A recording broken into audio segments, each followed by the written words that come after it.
Hello. Ah.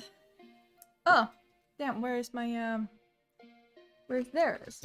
There's so much crap on my desk. I forgot to turn these on last night. There we go! We got lights! Oh my god, this is so strange. I can literally see myself now. Like, in big, because, not the emulator. No, it's not an emulator. Never mind. I didn't say that. Um, anyways, the screen for the 3DS is kind of small, so I figured, you know what? I might as well just, like, project, like, my actual, like, stream thing.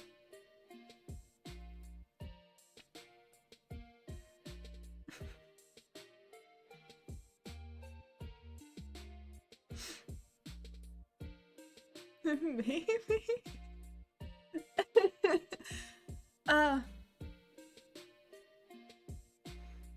But yeah, we got yellow now for whatever reason. I don't know why.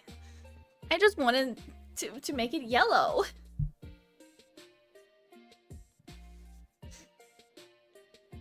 But this is so strange for me. Oh, that's right. You fell down last night. There we go.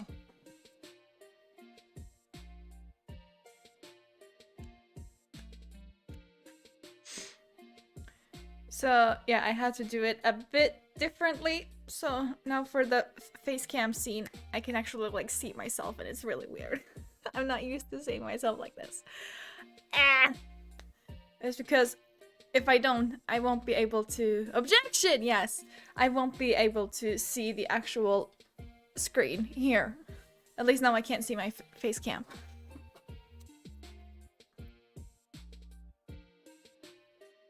So yeah. I don't know why I'm so excited. Like I am such a nerd. Anyways, I hope this works. Hi! Oh my god! It's so nice to see so many people here. Hello. Let's just get right into it. We're going rated M. Yeah, I was like, I looked at it and was like, wait, why? And then I thought about it for a little bit, and I'm like, oh, that's why. I believe not only the frame. I didn't say that. Never mind. Let's just get into it. Yes.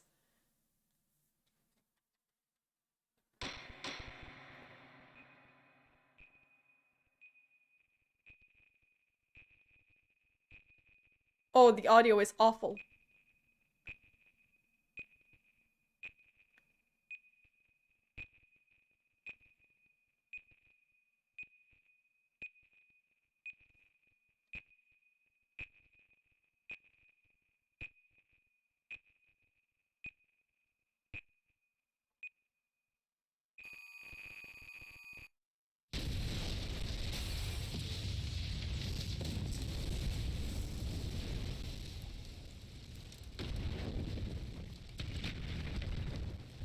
Courthouse go boom.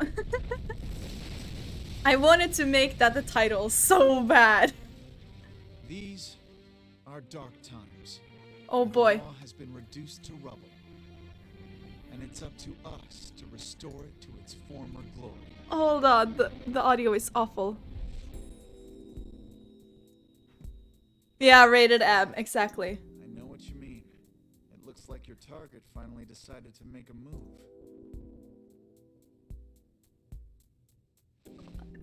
Don't you worry. I've got a trusty new partner on board.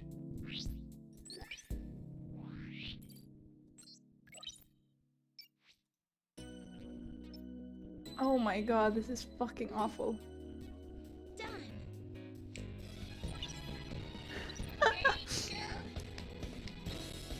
You bet. Let's do this. She's been with us for half a year, though I can hardly believe it. Anyway, her power will be our greatest weapon.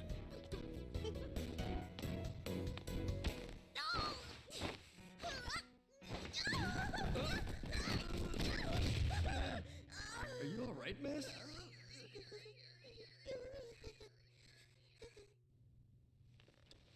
Yeah, it's for this very reason I returned. Time to bring it to an end.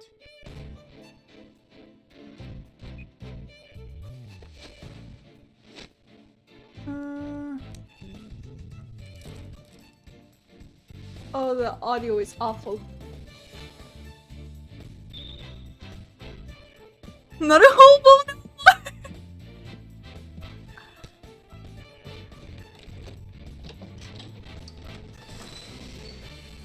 Oh god.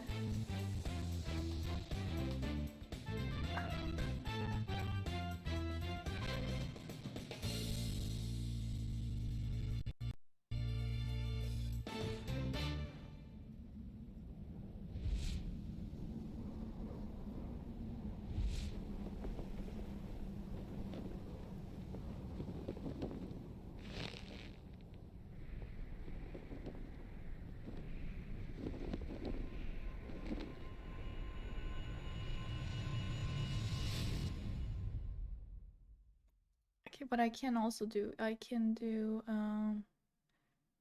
this. If I do that, maybe that will be a bit better. Anyways, yeah.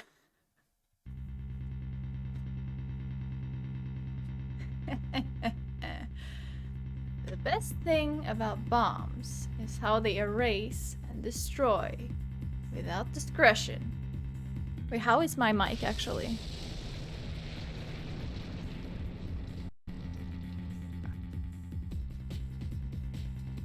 Now all I have to do is pin everything on that little girl.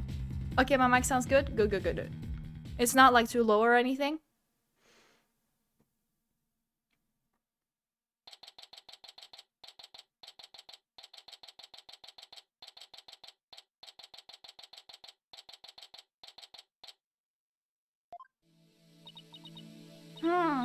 Nope. Not feeling nervous at all. Hold on, wait, let me check something.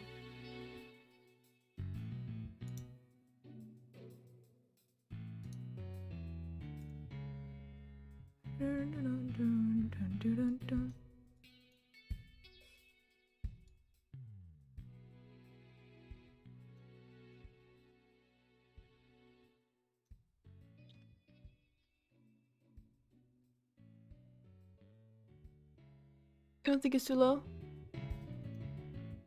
Oh yeah, then I can just do this. Okay, sure. It's probably fine anyways.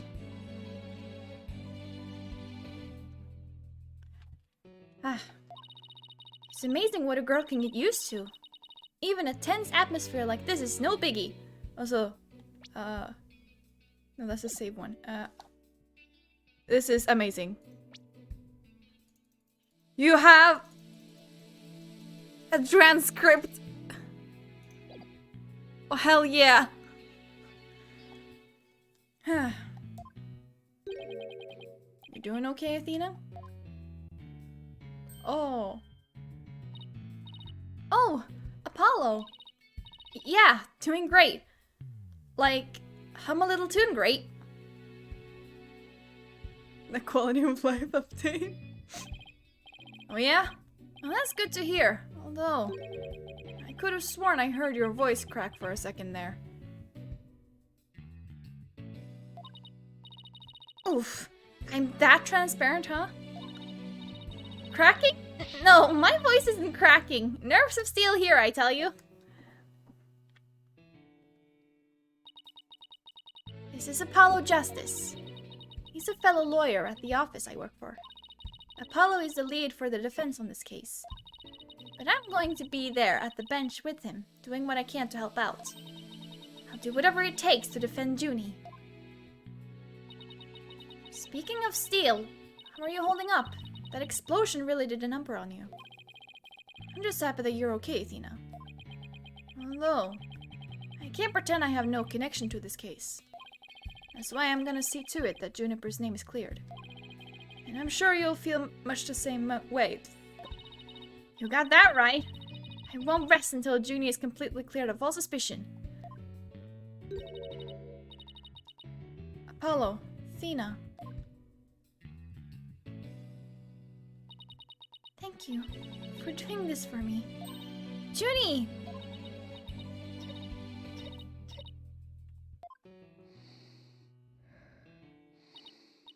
Hey, are you okay?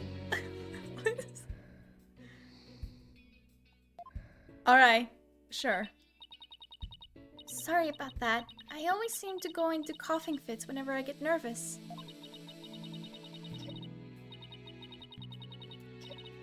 This kind of thing never happens at home in the forest, though. This is Juniper Woods. She's my dear, dear childhood friend, and she's also our client for this case. The news keep repeating that Junie is the alleged bomber. How? That's what I want to know. How?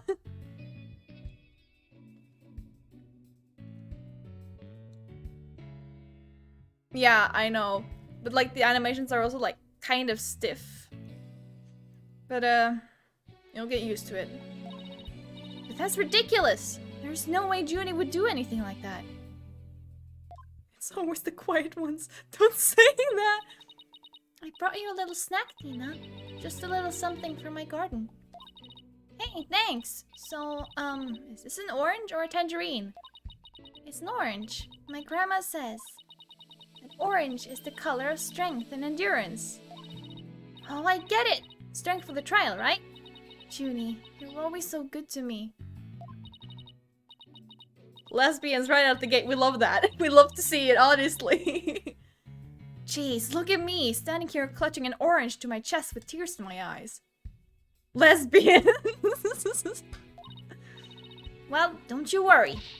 He'll be so powerful in there, they won't know what hit him. Right, Apollo? Yeah, that's right. Come what may, this is one trial. We just can't lose. Oh my fucking god, he fucking did. Apollo!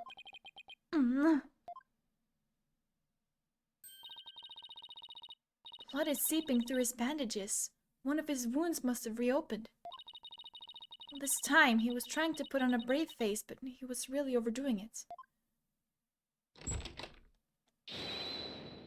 Mr. Justice, whomst? Huh? The trial is about to start, sir. Please proceed to the courtroom. What? Now? But Apollo's in no state to defend. I have to defend Juniper. What are we gonna do? The trial is about to start, with or without us. There's only one other option I can think of at a time like this. But even if I called him now, he'd never get here in time. No, wait. There's something else I can do. Apollo, give me all the evidence for the case. Huh? What are you gonna do? Bailiff! Yes, miss? The defense would like to submit a substitution of attorney petition. He still is 165. I'm taller than Apollo. We're clearings. Uh-huh.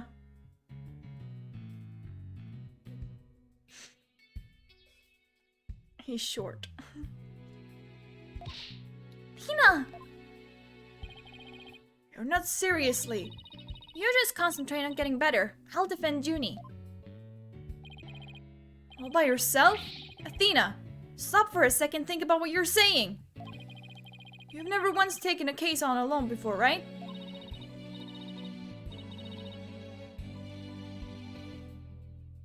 No hay problema. I can't speak Spanish. I can handle it, I think. But I guess it's really up to you, Junie. Would you be okay with me taking over? Sure. I believe in you, Athena. And that's enough for me. You're worried for me, aren't you? To be honest, I'm pretty nervous too. I think my heart might just burst out of my chest. You're in no shape to stand at the bench now. So you'll just have to leave it to me. Alright. I can see your mind's made up anyway. I hate it that I can't be there.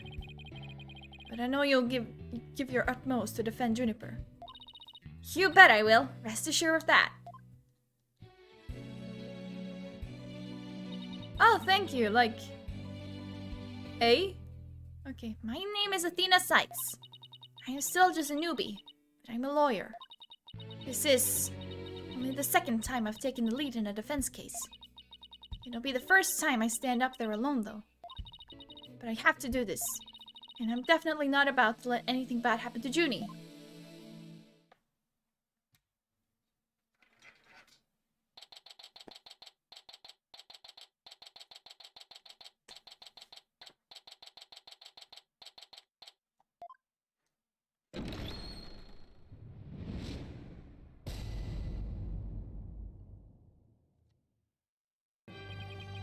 Court is now in session for the trial of Juniper Woods. The defense is ready, Your Honor. Oh boy. I don't want to do his voice right now. The prosecution is also ready, Your Honor. Uh-huh. What is the meaning of this? I was under the impression that Mr. Red Monkey would be my opponent today. Yes, well, a substitution of attorney petition was submitted just a few moments ago. Due to the explosion in the courthouse yesterday, Mr. Justice is unable to continue. I see. Not at all surprised to use that as an excuse to run away. As an excuse? Man's just fucking passed out in the fucking lobby. Are you okay? With me as an adversary, who wouldn't wait to feign illness in order to escape. What? The nerve of that guy. I'm going to give him a piece of my mind. Well, I would if I wasn't so nervous. Ah! This arrogant jerk! You arrogant jerk! No! Widget! Is my hearing getting worse? I could have sworn I heard the defense say something just now. No! You didn't hear anything at all! Especially not from me! How odd. I could have sworn I also heard something. Oh, that would be my indispensable partner, Widget. He sometimes blurts out what I'm thinking.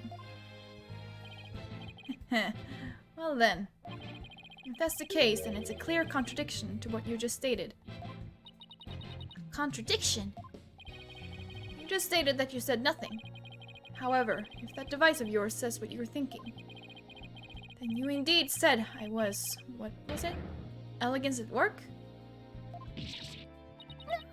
Actually, it was arrogant jerk. At any rate, what does it matter if it is a red monkey or a yellow monkey facing me?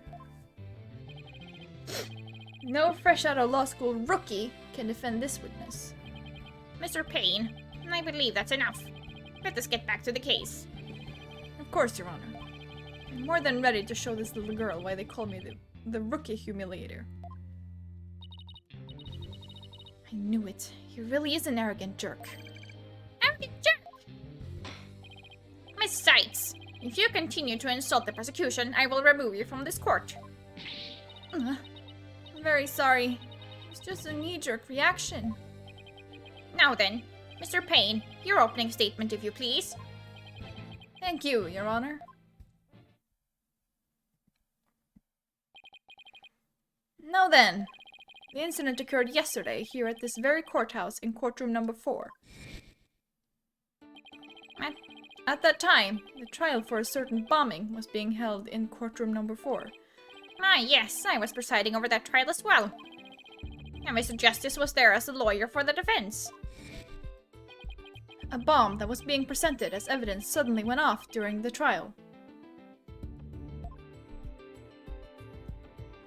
Yup. It was a terrible incident, and courtroom number 4 was completely destroyed. Fortunately, we were able to start evacuation procedures before the explosion occurred. Just a few seconds more, and it would have turned into a horrific loss of human life. But there was, in fact, one death, was there not?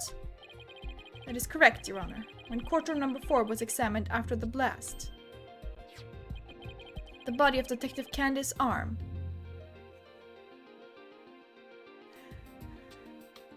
Candice Arm. Candice Arm. You get it? Because we're talking about a bomb? Huh? Ha ha ha ha ha ha ha ha. Was discovered. She was to take the stand as a witness later in the trial. I suppose she wasn't able to evacuate in time. What a terrible tragedy. You suppose?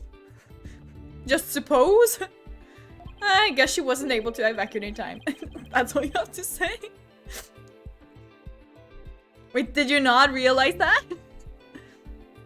I must admit, I stumbled at least 10 times myself before I was able to escape. I was 2 years old. No shame. And no shame in it, like... Some of them are almost like too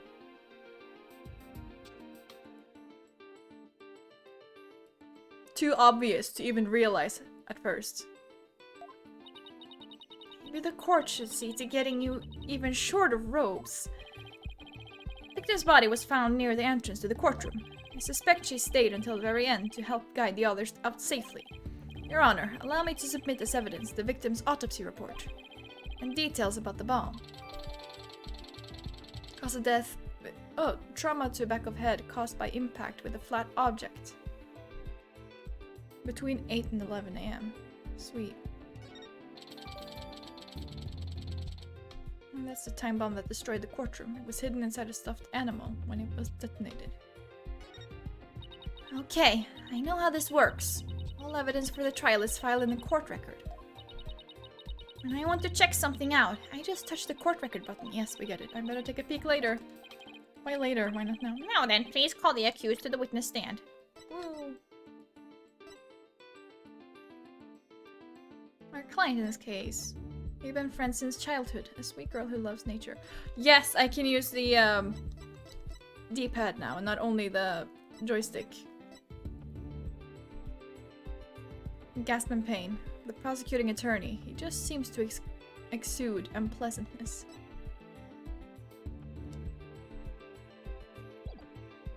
Nice.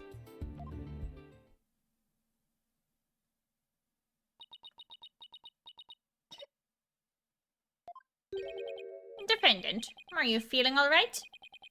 You're looking a bit pale. I'm sorry. I was feeling a bit weak when I first arrived here at the courthouse. But I'm all right. Junie's really giving it her all. I'd better make sure I do the same.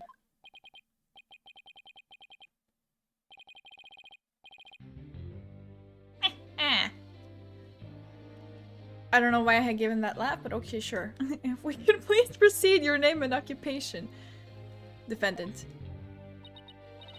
Juniper Woods. I'm a high school student. Miss Woods, can you confirm you were in the courthouse on the day in question? Yes, I came to know Apollo Justice through my friend Thina. And so, I was there yesterday to watch his trial and lend my support. Something's wrong. Junie's really scared. Did you know I'm also known as the Defendant Humiliator? It looks like I have yet another chance to show everyone how I earned that moniker.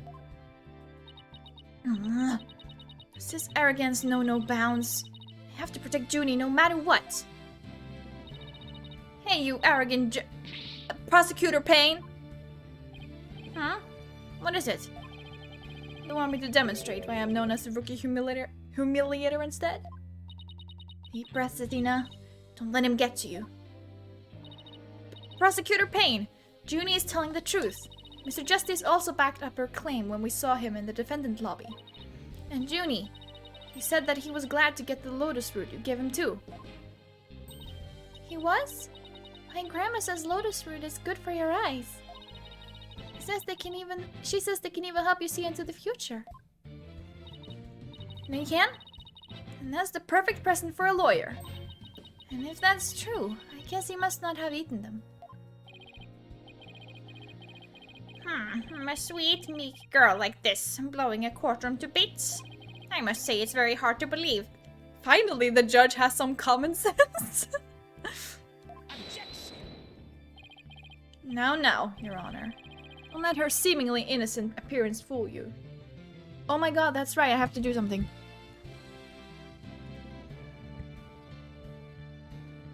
Go here.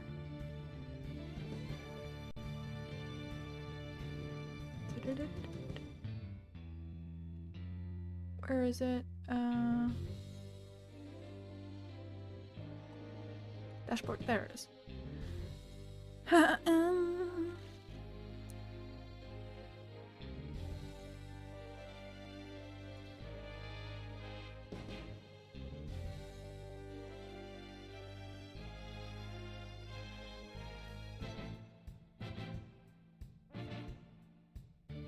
See here, follows, and we can enable Athena and also Gaspin. And save, there we go. Perfect. Ah. Now, Your Honor, don't let her seemingly innocent appearance fool you. The defendant had a motive for committing this crime. Not true. I don't have any kind of motive. I didn't even know the lady who was killed. I admit the investigation didn't turn up any connection between the victim and defendant. But we found a motive anyways. However, that doesn't matter. The only thing that does is her objective was the destruction of courtroom number 4 itself.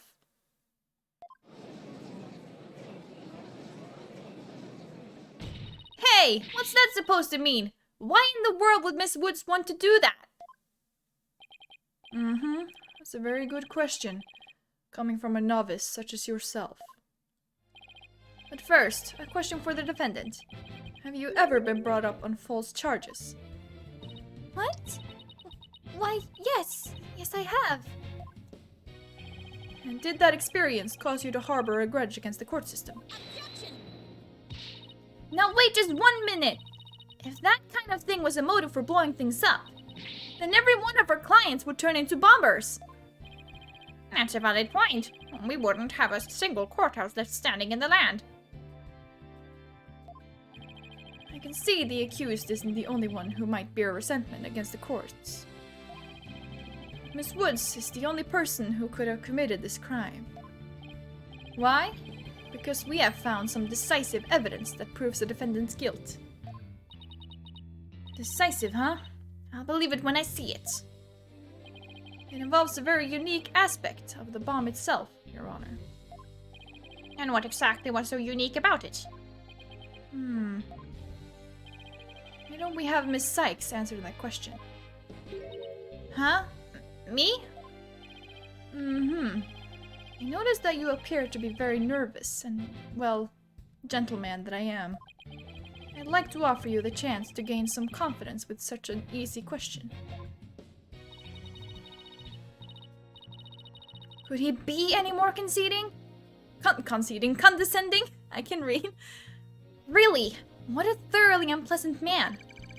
L is for loser. Huh. What did that just say? Nothing. Not a single thing. Now, let's see. What was I supposed to do at a time like this? Oh, I know! The court record. The information I need is somewhere in the court record. Alright, Miss Sykes, let's hear your answer. What was unique about the bomb that blew up the courtroom? Was it because it was inside a stuffed animal? Mr. Payne, what kind of simpleton do you take me for? It was stuffed inside a stuffed animal. It's evil intentions covered up by a cute exterior. Very good. Have a cookie. The bomb that went off in the courtroom was indeed hidden inside a stuffed animal. There. How do you like that? Not bad, huh? I am fine. Just like I said from the start. I can do this. Yes, as I recall, the bomb was stuffed inside the stuffed animal the whole time. I never even got to take a look at it. But what connection does this impish elephant have with the defendant? The answer to that question lies in another piece of evidence, which I have here. And what, pray tell, is this? It appears to be a little singed. It's a tale, Your Honor. The tale of a poor victim of the explosion. This is incredible. Are you saying it's Detective Arm's tale? Your Honor, so very close, but no, it belongs to this stuffed animal. It's called a phony Fanty, a rather unpleasant name, if you ask me. He's the mascot for a campaign to eliminate false evidence and false charges, is he not? Exactly. His motto is phony evidence is just trunked up. That's so wrong on so many levels. The phony Fanty's tail is made of vinyl cloth, and we found something very interesting on its surface.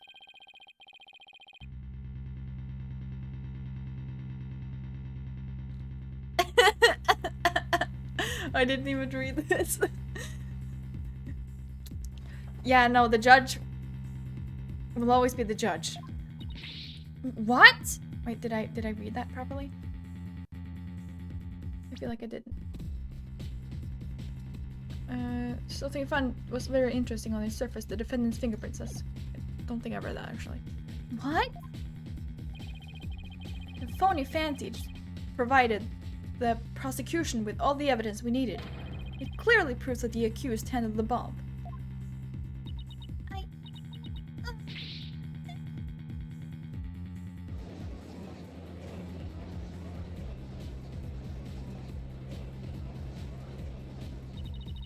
That doesn't make any sense. Why would Junie's fingerprints be on it?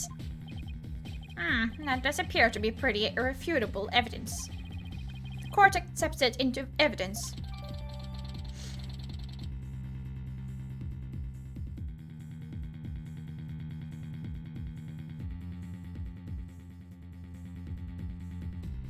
I think so? It's been so long since I've played this, so I don't remember if it was this game or it was like another game, like completely. That just like didn't include that kind of thing, but I think so. Yeah, that would make sense anyway. Miss Woods, do you have an explanation for this? I don't understand. How about you, Miss Sykes? Do you have any plausible explanation to refute this decisive piece of evidence? Well, I can't do it. I can't think of a single thing. But I'd better come up with something. For Junie's sake. If you can't produce an answer, we could always go straight to the ruling, if you prefer. No! I have to say something. Fast! Oh no! I can't get my voice to work. Why now, of all times? I thought I overcame this already. Maybe I'm still not ready to stand in court.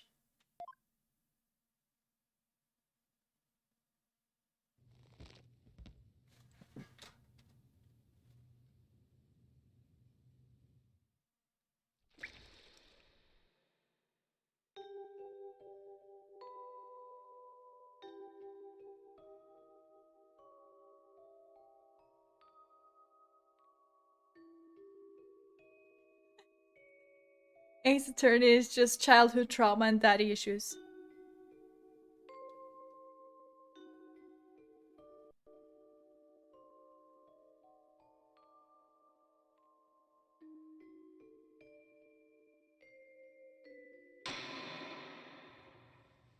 As you can see, there is no room for debate. Objection! Why, it's you. Sorry, my judge voice is superior. Just... Oh yeah!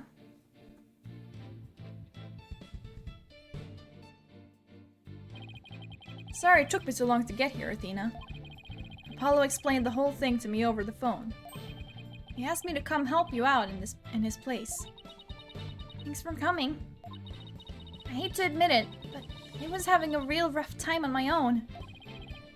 I don't know. I think you were doing just fine, all things considered. And you hung in there, giving me enough time to get here. Now, let's turn things around. You got it, boss.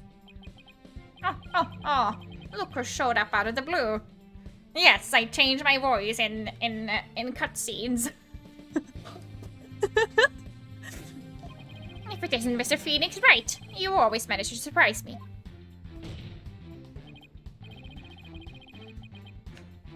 Your Honor, Mr. Payne has called for an early ruling. And I believe there are still many things that need to be deliberated.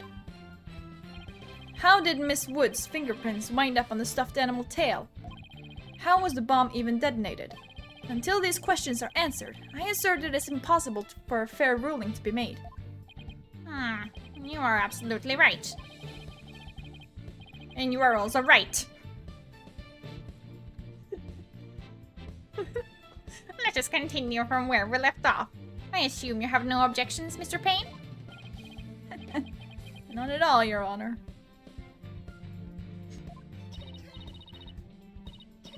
You're absolutely right. Poor Junie.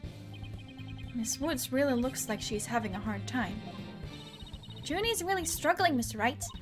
I get the sense she's afraid of the courtroom itself. Because of yesterday? Yeah, it was understandably very traumatic for her. Poor thing. Here she is, back at the courthouse again, being so brave. Wait, how old is Junie again? She was 18, okay. Athena is also 18. Finally, a young defense attorney. I'd like to make a request, Your Honor. If at all possible, I'd like to have Miss Woods rest in the lobby. Given the defendant's condition. Very well, I grant special permission. You go get some rest, Junie, and leave the rest to us. Okay, thank you. Sorry about this.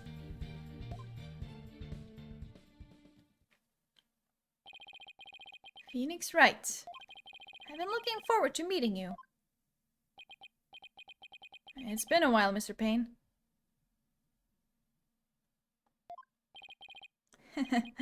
You're more clueless than I'd heard. I do believe you mean, how do you do? For I am Gaspin Payne. I am the younger brother of your long-standing rival, Winston Payne. What? Long-standing rival? When were we ever rivals, let alone long-standing? You'll see, Mr. Wright. I will cleanse Winston of the disgrace he met with you at your hands. Met with at your hands, that's what it says. Looks like this royal pain is going to be as thoroughly unpleasant as the other.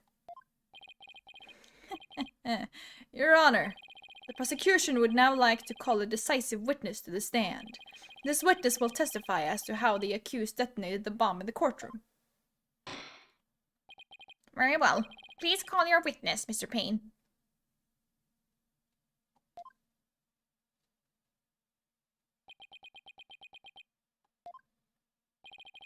Witness, your name and occupation, please. Witness? Name, Ted Tonate.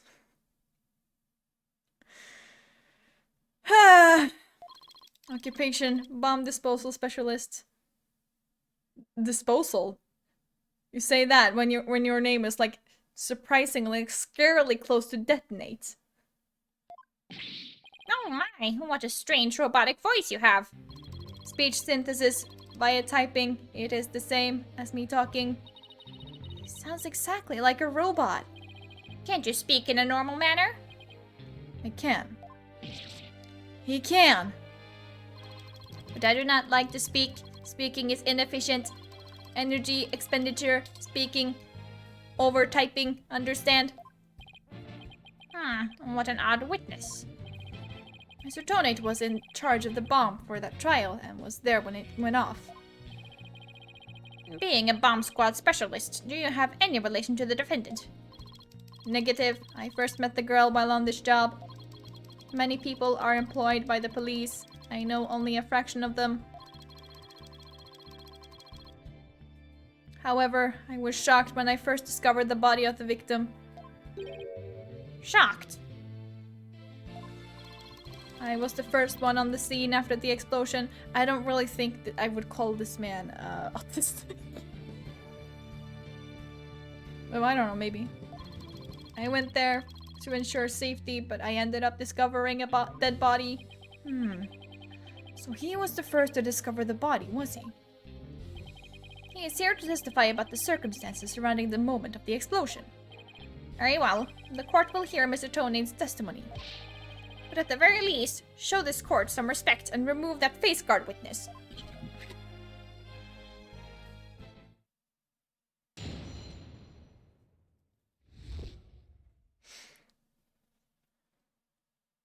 I love how you can see the people in the background, in the gallery. That's amazing. The bomb was originally disarmed by me, then transported here as evidence. Bomb name, HH3000, operated by timer or with the remote. I was watching from the gallery when I suddenly became alarmed. I saw that the bomb's timer was counting down. So even though the bomb was supposed to be disarmed, it somehow got switched on. Precisely, activating the timer is very simple. 1. Connect wires. 2. Switch on timer. A monkey could do it, I am sure. Even you would be able to, Mr. Wright. I guess this makes you the blue monkey in this barrel of fun, boss? I now like to begin my cross-examination, huh? Mr. Tonate, what is that? HH3000, aka a bomb.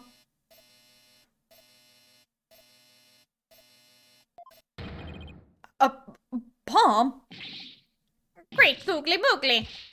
Mr. Tonate, I demand that you disarm it this instant. Is assembly complete? 5.3 seconds, 0.2 seconds short of my personal best. Are you trying to give me a heart attack? I'm not exactly a spring chicken, you know. This is an exact replica of the HH3000.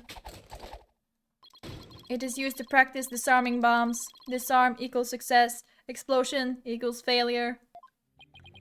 An exact replica of the bomb that exploded, is it? So that's what it looked like. I submitted a photograph of the real bomb taken just before the trial. Dimensions: 10 inches. Height by 10 inches width by 10 inches depth. Weight 12 pounds. A perfect replication. Your bomb does appear to be a very good copy indeed. It's almost as if you've made it before. Yes. However, I could not replicate the detonation mechanism. It has a very puzzling wiring setup. It is regrettable I could not replicate it. Witness, that's enough. There's no need to replicate anything here.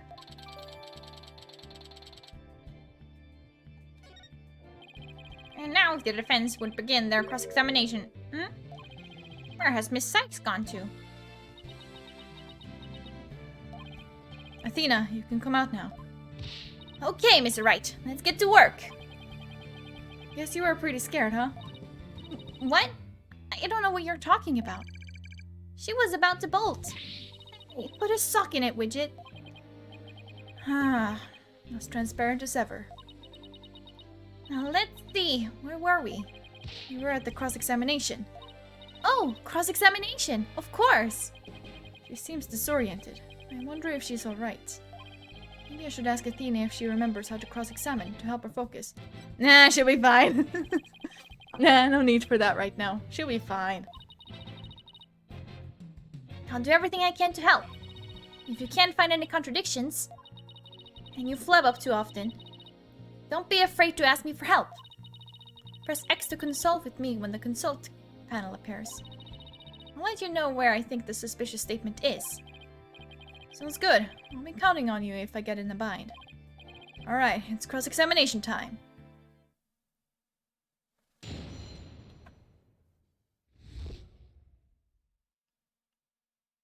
Sweet.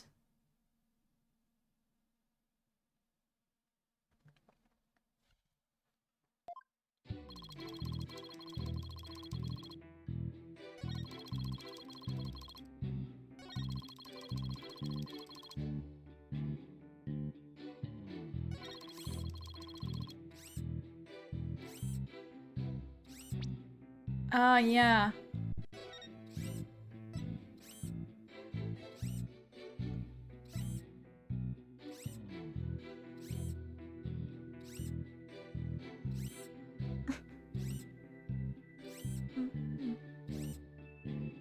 And can I,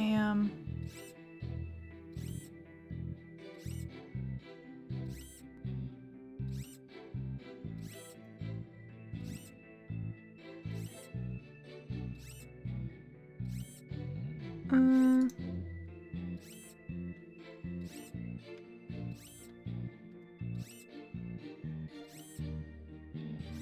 oh, that's a bit better.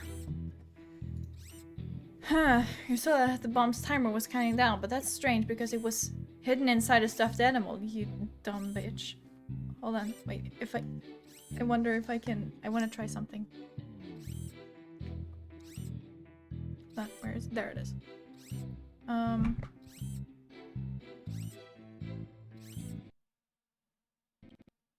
Objection! Objection!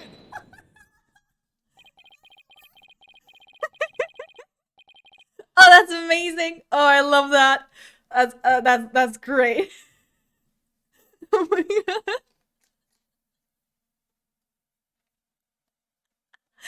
So you say you saw the bomb's countdown, is that right? Of course, I clearly saw it counting down to 0. And I say that you are clearly lying. What are you talking about? There is no way you could have seen the bomb's timer. Timer? After all, the bomb was concealed inside a stuffed animal. Mr. Tonate, how can you claim to know... sorry, I just realized how his name sounds kind of close to toenail. Mr. Toenail. How can you claim to know the bomb was about to go off when you couldn't even see the timer? What? No. What? No! That does seem like a glaring inconsistency indeed. Witness, how do you explain this? Man's just fucking key smashed in court. Well, Oh, that was great, Mr. Wright. You found a contradiction right off the bat. Always remember, Athena, when you find an inconsistency in a witness's testimony, there's always a reason behind it. It could be a lie, a hidden meaning, a secret. Whatever it is up to us to dig it out. And pointing out every contradiction we find is the best way to do it, right, boss? Now the question is, what can we dig out of Mr. Tonate? Well, let me see. No. There must be some mistake. Oh, yes. Yes, of course. I remember now. The sound. I knew because of the sound. Sound? What sound? When the timer of this type of bomb is switched on, it beeps softly. Beep, beep, beep. It is the sound of the bomb counting down. A beeping noise, you say? I suppose it would be possible to notice that even with the bomb inside the stuffed animal. I simply made a mistake. My bad. Objection! How in the world did you hear such a tiny little sound all the way from the gallery? I remember now exactly. Listening for the sound of a bomb's timer is an integral part of my job. I constantly undergo training so that I will never miss it. I hardly think training would help you hear something so soft from so far away. What now? Are you making light of the fine science of disarming bombs? It is a solemn mission that I put my life on the line to perform. What kind of specialist would I be if I could not hear a bomb's timer? It's not like disassembling a toaster, you know. Or was that his regular voice? It was his regular voice, sorry, whatever. Now he's just showing off.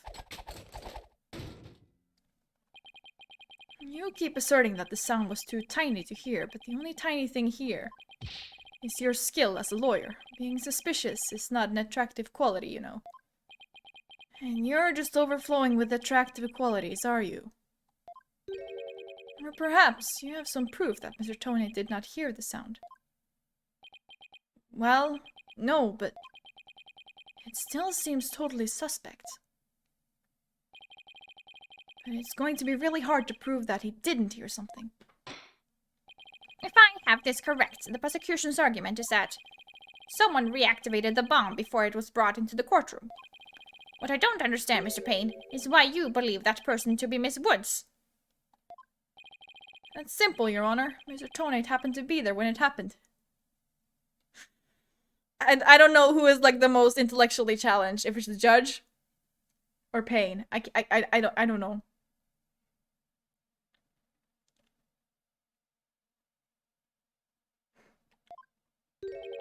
He was there when the defendant rearmed the bomb.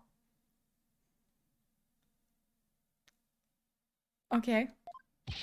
What's this now? It happened before the trial started.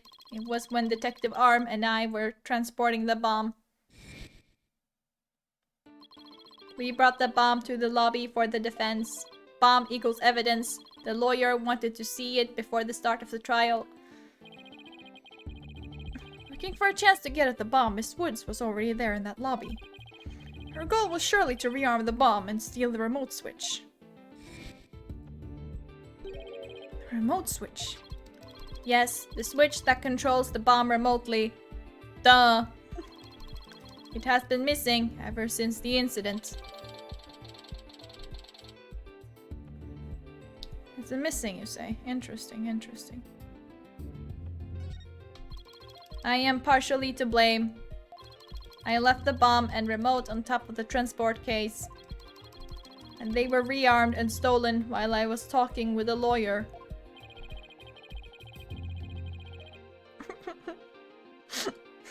You're not wrong. The defendant then used the remote from inside the courtroom to start the timer. Objection! How can you assert so unequivocally that the bomb was rearmed in the lobby? Objection! The bomb was safely secured in the transport case. Then it goes to a vacation to what? The only time I was outside of the case was in that lobby. Therefore, that was the one and only opportunity anyone had to meddle with it. Someone other than Mr. Tonate could have opened the case and taken the bomb out.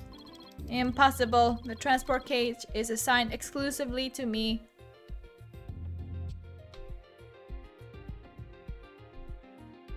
Payne, are you fucking dumb? Do you see this number here? That is my identification number. And I have the only key that can open the case.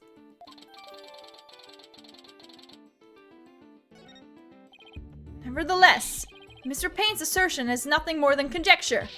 You have no proof that it was Miss Woods who stole the remote switch. And by the same token, you have no proof that it wasn't her. And what I do have is a piece of evidence that proves the defendant handled the bomb. Ah, that tail! 5 minutes, 24 seconds, 2.3 deciseconds. The defense's advantage lasted a mere 5 minutes. Talk about a rotten hand. As long as they have her fingerprints as their trump card, I'm at a big disadvantage. It appears we will have to hear from the defendant herself once more. I'll hardly agree, Your Honor. I would like to recall Miss Woods to the stand. I trust you have no objections, Mr. Wright. I'm worried about her condition. We do need her testimony. On the other hand, I'm not sure I want to make Athena mad. I can read your feelings, you know, boss. Guess there's no hiding from her, huh? Don't worry. I know we need her testimony. But if anybody picks on her again, they'll pay. Guess she's already at anger level 1. Don't worry. I'll stop the proceedings before I let anything bad happen to her. The defense has no objections, Your Honor. In that case, I will take my leave. But before I do, there is just one more thing. Mr. Wright, is it? Me? Yes? Dismantling bombs is my job. Dismantling the case is yours. Do you think you can handle it? I look forward to seeing you try. This guy is hiding something. Just know it. Now, if you will excuse me. Okay, bye. Bailiff, please go out to the lobby and bring back the defendant.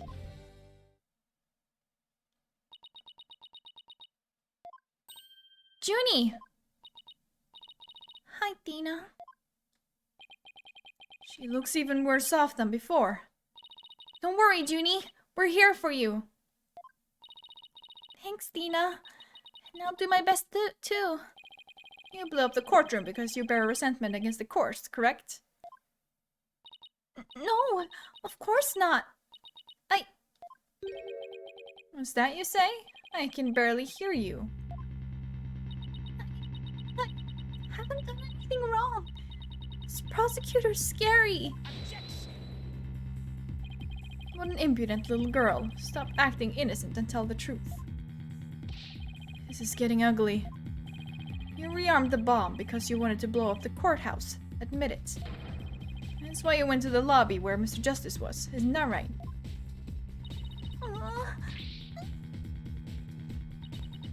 Mr. Wright, can I go give that prosecutor a smack? What? Of course not. Do we have to review Courtroom Manners 101 again? I can't let a creep that bullies innocent girls like this off so easily. I haven't forgotten about how he treated you. Don't worry about me. Just help Junie. Her heart's crying out. She's so scared. So very scared. Looks like Athena's picking something up with her heightened sense of hearing. And it sounds like this time it's the voice of Miss Wood's heart. Don't deny it. You stole the remote switch and used it in the courtroom, didn't you? Your Honor, please put a stop to this. Mr. Payne is badgering the defendant. Yes, Miss Woods does seem quite frightened. Mr. Payne, I ask that you behave more like a gentleman. Ah, but don't you know, Your Honor? There is no more a gentleman in this world than I. Oh my god. Shut the fuck up. Ugh. As if a gentleman or even a gentle man would behave like he does. Don't let that rude ruffian win. Ruffian. Tina. How dare you call a gentleman such as I a rude ruffian? He is a nice guy. Yeah, I'll have you know I attend a manners class every Saturday. More than just a mere gentleman, I am a genteel man. Not when you're terrorizing a young lady, you're not. I'd demand my money back from that manners class if I were you. Get him, Athena. I should probably be the adult here and stop the two of them, but... Mr. Payne, that will be enough. Certainly, Your Honor. No further questions. Let's move on to the defendant's testimony. Can't you, like... give him... what's it called? Can't you penalize him? You know, give him a penalty? I don't fucking know. Miss Woods, please share with the court what you were doing when the bomb went off.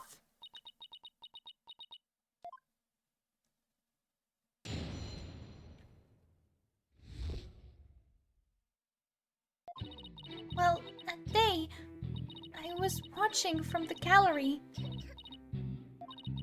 bomb went off, and rubble started falling. It fell on top of me. Junie is clearly in pain, being forced to recall the bombing like this.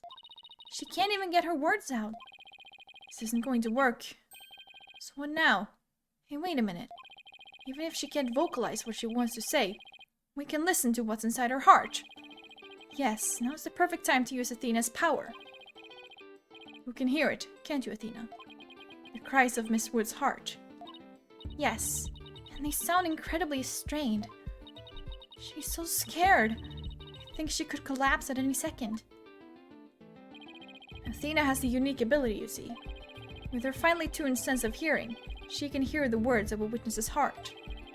In essence, she can sense how a person is really feeling from the tone of their voice. Yes, it's all up to Athena and her special ability now. Who was the one yesterday that said something about, like, feelings or emotions? Because I was just like, whoop, okay. I believe it was Fleur, Hylian Meatball. Athena, I want you to use the analytical psychology you studied.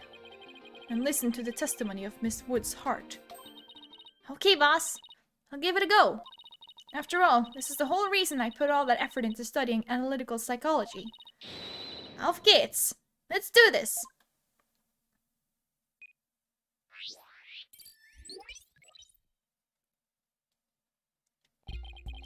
So your holographic thingamabob can show us how Miss Woods is feeling, right?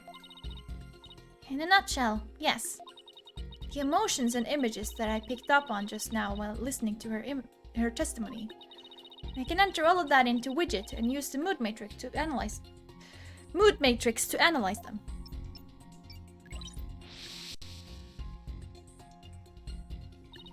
These mood markers here reflect fluctuations in Junie's emotion. When she feels happy or is enjoying the memory, the happy marker will light up. When she feels angry or frustrated, the angry marker will react. When she feels sadness or is frightened by a memory, the sad marker will blink. And when she feels surprised or confused, the surprise marker will let us know. So with your special ability and Widget's mood matrix program, we can track how Miss Woods is feeling as she testifies. Talk about the wonders of technology. Yep. Now let's give it a shot. I'm picking up some kind of discord or noise in Junie's heart. See here? This is what the noise looks like in the mood matrix. It's a result of inconsistencies between her testimony and her feelings.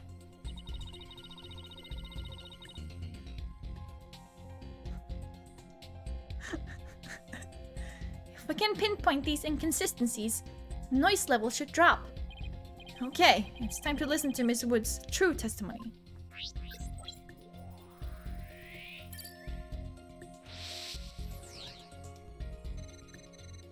And that day, I was watching from the gallery. The bomb went off. Surprise. Okay, that's fair enough. And rubble started falling. It fell on top of me. She's like, I thought I was going to die and I was so happy. I think I have a good grasp on Junie's emotional state now. This power of Athena's is incredible. I'm seeing an unexpected emotion that's inconsistent with the content of her testimony. What?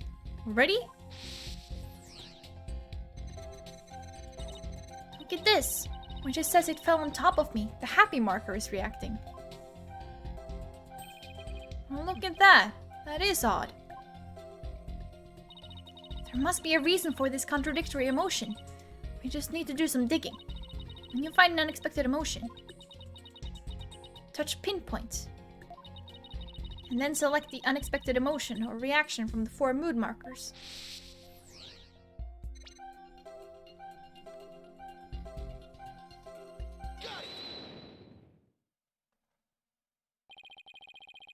Only wish for a step. Widget is registering joy when Miss Woods recalls the rubble falling on her. There must be a reason for this unexpected emotion. Miss Woods, as the rubble was falling, was there also something that made you feel happy?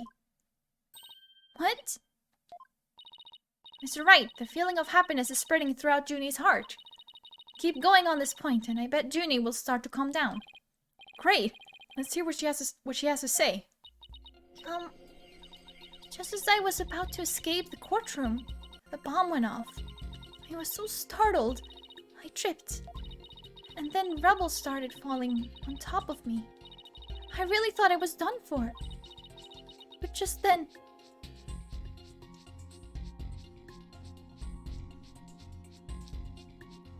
What kind of speed knitting is this? Apollo came and rescued me. Apollo? He used his own body to shield me from the rubble. So that's when he sustained those injuries. How do you feel, Junie? Did talking about Apollo give you some courage?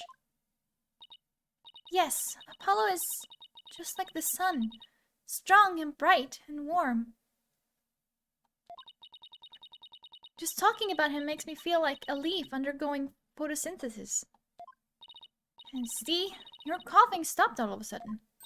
Oh, you're right. Thank you, Thena. Looks like we were able to draw out some new testimony. Pretty neat, huh? But there's still some noise left, meaning there must still be some discord in Junie's heart. I guess we'll have to keep going then. Let me input this new information and update the mood matrix, and we'll be good to go. You remember what to do, right? When I find an unexpected emotion, I should touch pinpoint. That's right. And then you select the unexpected emotion from the mood markers. If we can find the reason for the discord in her heart, we should be able to draw even more new testimony out.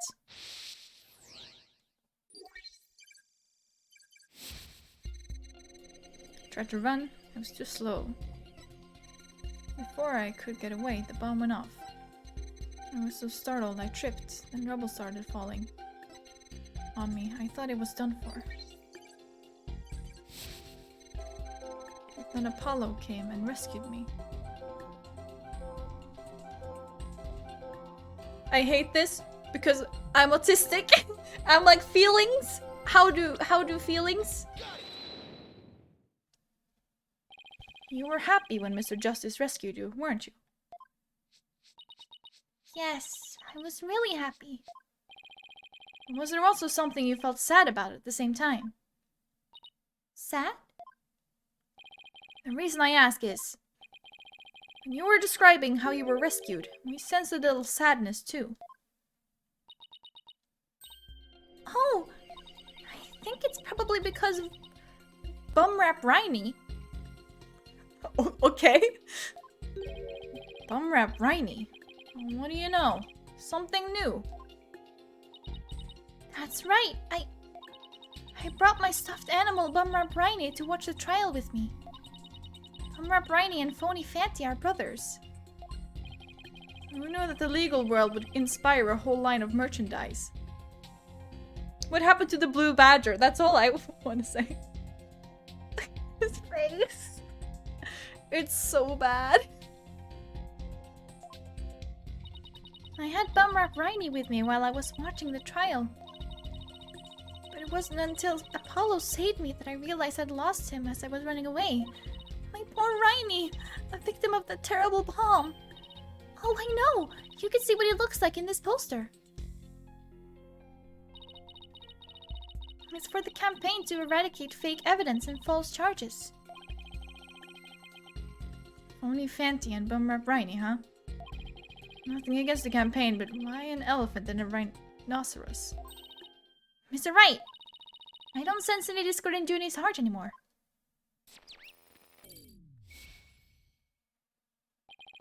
So I guess that means we managed to draw out all her testimony. That's right. I'll just make an update with the new info and we'll have the whole picture. So, do you think her new testimony will help? Absolutely. I don't know what I would have done without you, Athena. So Bumrap Riney was in that courtroom when the bomb went off. Now that we know that, it changes the meaning of that other piece of evidence. All I have to do is present it. At the right statement.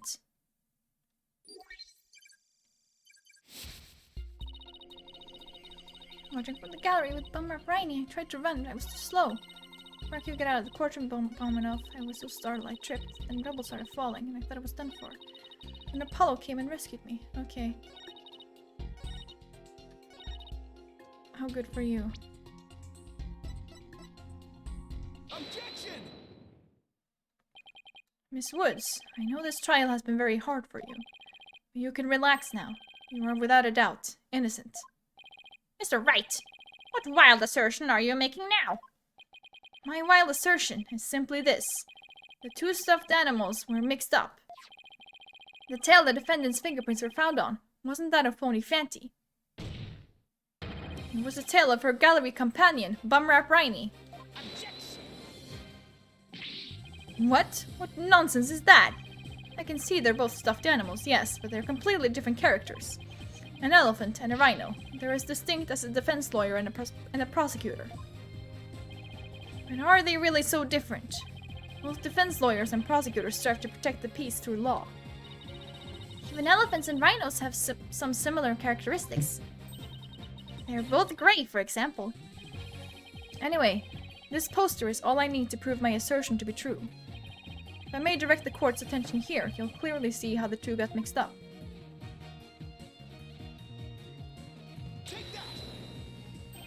Well, would you look at that? The two tails are exactly the same. Yes, exactly.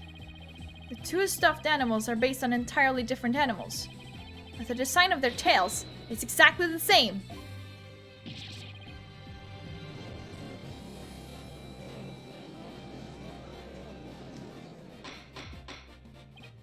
Order! Order in the court!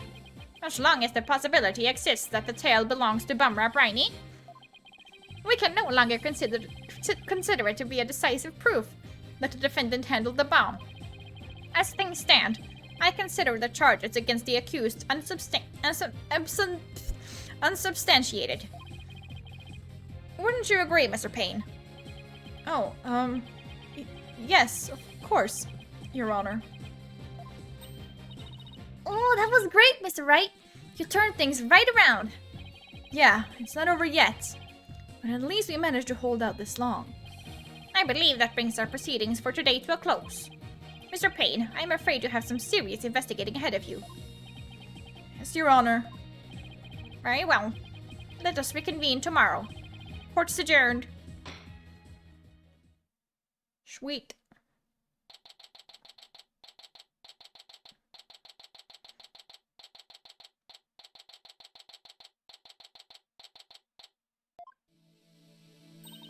That was so exciting, boss. We did it. True to form, you managed to just barely pull it off at the very last moments. True to form. Gee, I never knew you had such a glowing opinion of me. Thank you for everything you're doing. You did great, Miss Woods. You really stuck it out. You got really brave at the end, just when we needed you most, Junie. Thanks to you, we were able to turn things around. Well, you were the one who gave me that courage, Thena. Really? Thanks. So, be honest, was I any help at all? Of course. Without you, we would have never gotten out of that tight spot. That's good to hear. I may still have a lot to learn, but you can bet I'm going to give it my all. I'll be so good that one day you'll call me your partner. That's what I like to hear. Analytical psychology. The ability to solve the riddles of a person's heart. Athena's true potential is beginning to really shine through now. Hey, where's Apollo anyway? Good question. I almost forgot about him. I assumed he'd still be here in the lobby. Oh no, maybe he's still in courtroom number 4. Courtroom number 4? What would he be doing at the scene of the explosion? When I came out to the lobby to rest, I told Apollo about Bummer Briny. I told him I dropped Rainy in the courtroom as I was trying to escape before the blast. And then Apollo said he had an idea where Rainy might be, so we went to take a look together. Huh, I guess Apollo can be pretty nice when he wants to be. So you went looking for Rainy together before you were called back into courtroom number 5? Yes, I'd had some time to rest, so I was able to go and look for him. Then they called me into courtroom number 5 to testify. Apollo insisted on staying there, though. With all those injuries? I wonder how he's managing. I think Apollo might have figured something out. I wonder what it was. He told me, I'm going to look for evidence to clear your name, Juniper. Just maybe he found a new piece of evidence. Anyway, we'd better go and get him. Good idea.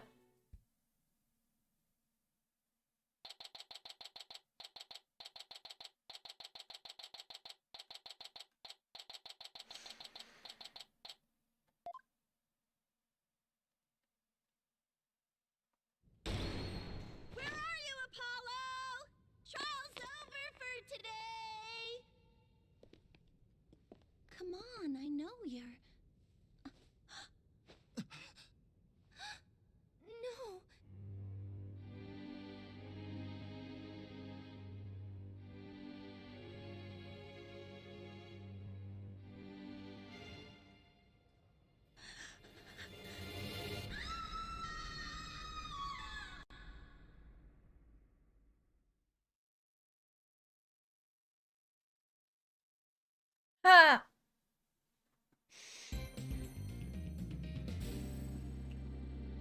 I want to check something. Yes, save game. Sure.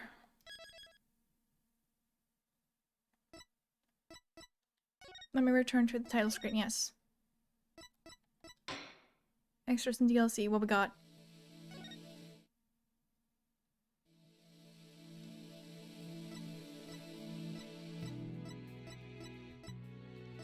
No, do I not have anything? Damn it, I'll look into it. I want the DLC.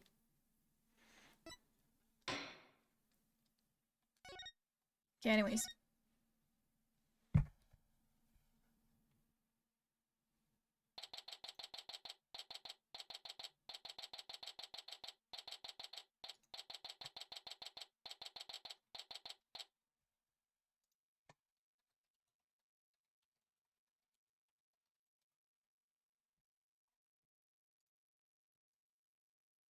What?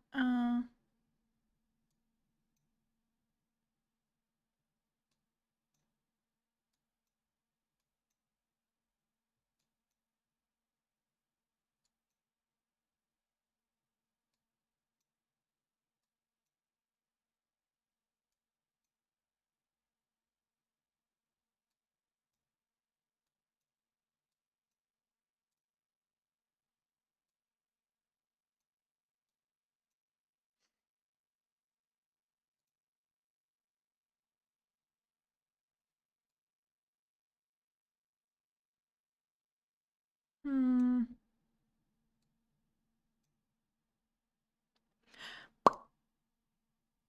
I can see like my. Maybe if I have to. Maybe I have to do this. I don't know.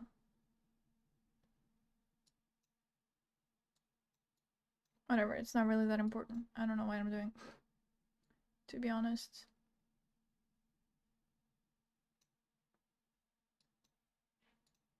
There we go.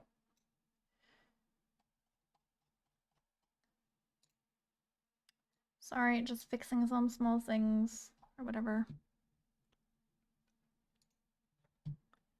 Basil, hi! Ah, okay. This isn't exactly how I envisioned the second day of this trial to start. Given how things ended yesterday. Good morning.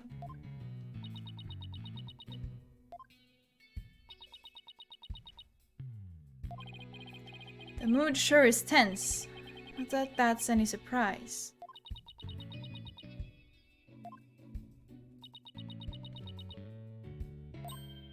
Oh, hey! Did you read the paper this morning, boss?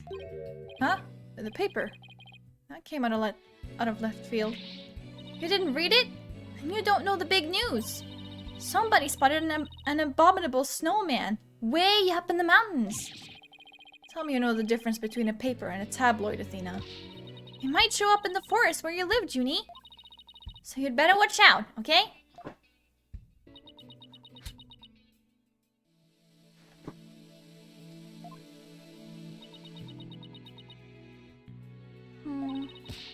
You really should read the story for yourself.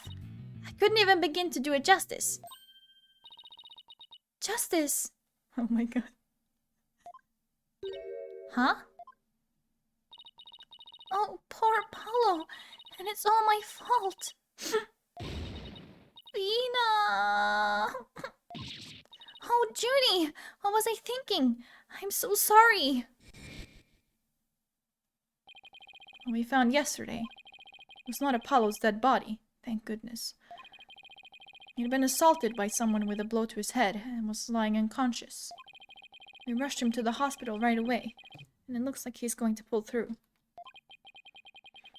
But it was still quite a shock to stumble onto a scene like that.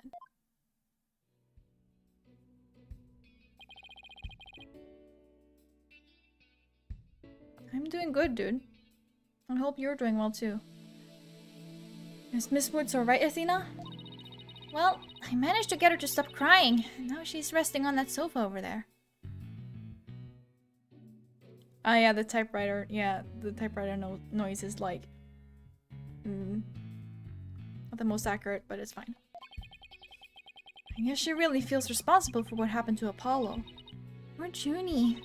She believes that the reason Apollo was attacked is because he was helping her look for something in that courtroom. Oh? Yes, I can see why she'd think that. By the way, how are you doing? Who, me? Yeah, you. I know you're concerned about Miss Woods, but are you alright? Me? I'm doing just fine, boss.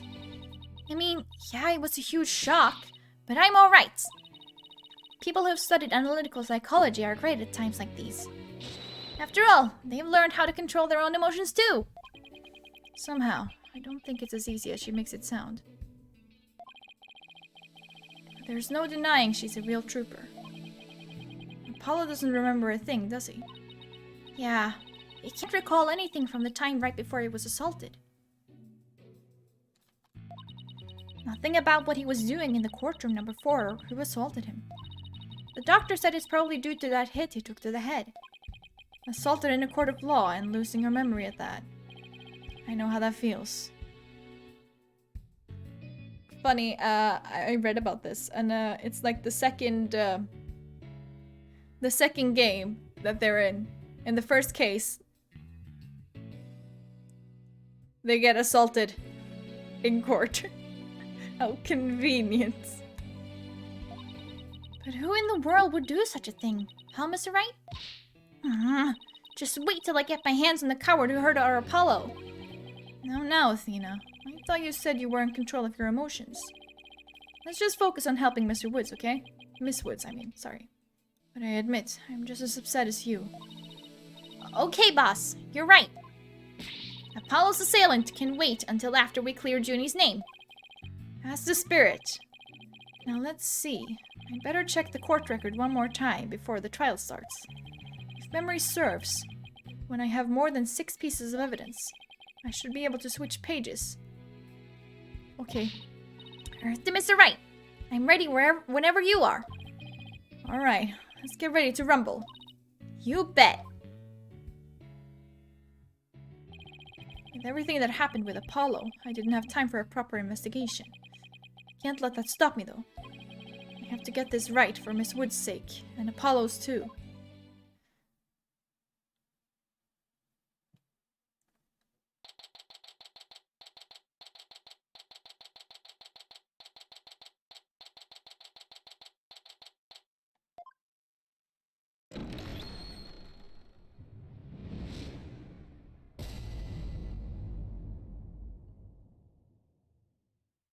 I like that little cutscene. It's nice.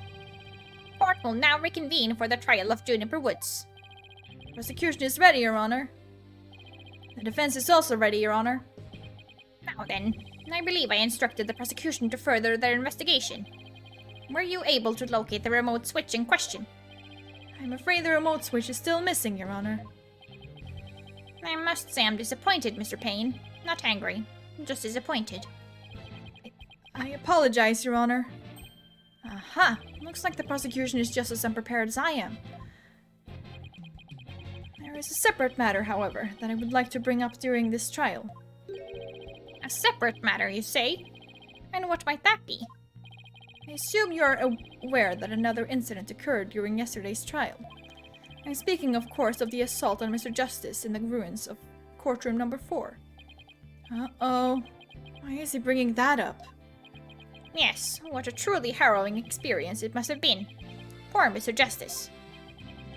At the time of the attack, Mr. Justice was not alone. He was with the defendant, Miss Juniper Woods.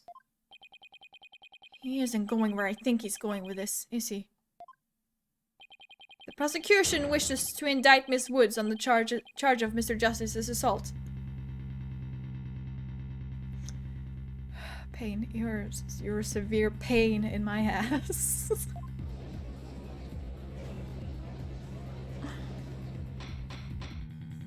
Order! Order in the court! Mr. Payne, the incident under deliberation here is the courtroom bombing. The assault on Mr. Justice has nothing to do with this trial. Ah, but I believe there is a connection between this case and Mr. Justice's assault. Please take a moment to consider these facts. Both events occurred in courtroom number 4. This is the location in courtroom number 4 where the unconscious Mr. Justice was discovered. As you can see, it's quite close to where Detective Arm's body was found.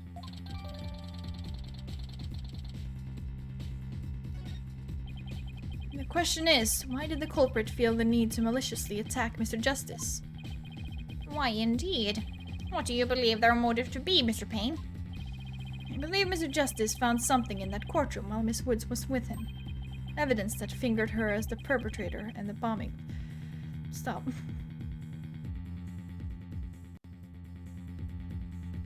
Can we not use just point it to her as the perpetrator? Can we not just use that instead of fingered? Stop with the fingering. You mean he found some incriminating evidence? Precisely. And so, I surmise that the defendant picked up a piece of rubble and hit Mr. Justice on the back of the head in order to silence him.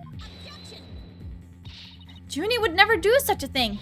She was devastated when we found Apollo hurt like that. Miss Sykes, please control your outbursts. Ahem. It is the prosecution's belief that by deliberating on Mr. Justice's assault, you will draw ever closer to the truth of the courtroom bombing itself. Very well. Miss Woods is hereby officially indicted on the charge of assaulting Mr. Justice. What? Why are you listening to Mr. Toupee over there? Although, considering our conversation yesterday, I think Apollo might have figured something out. Wonder what it was. He told me, I'm going to look for evidence to clear your name, Juniper. Maybe the two incidents really are related after all. I would like to start by hearing from the defendant herself. Very well. Bailiff, please bring Miss Woods to the witness stand.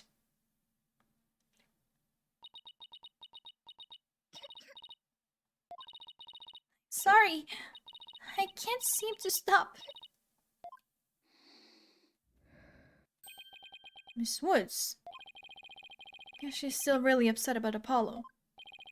Miss Woods, you went to the ruins of courtroom number 4 with Mr. Justice, did you not? Yes, I did.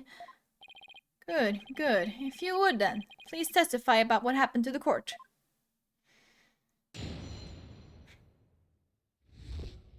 She said cottage court.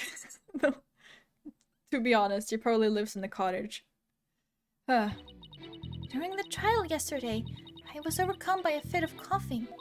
Apollo stayed with me and we went to the courtroom ruins together. But then I was called back to this courtroom to give testimony. Apollo insisted on staying behind in courtroom number 4. I swear I didn't attack Apollo! Why would I ever hurt such a kind person? So Mr. Justice stayed by your side while you were feeling unwell. What an admirable young man. I thought his loud voice was his only outstanding feature. He may look like a little imp at times, but Apollo can be really nice too. I hope she didn't hurt her wrist backhanding that one out. But one has to wonder, why did Mr. Justice stay behind in the ruins? I think Apollo might have figured something out. Something? What kind of something? Something to do with a courtroom bombing kind of something, I think. Oh, no evidence for the case, was it? That's a very big kind of something indeed.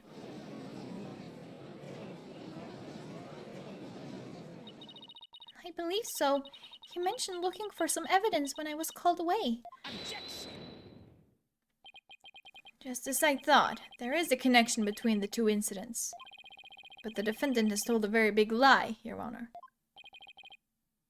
Yeah, I think it's just because of the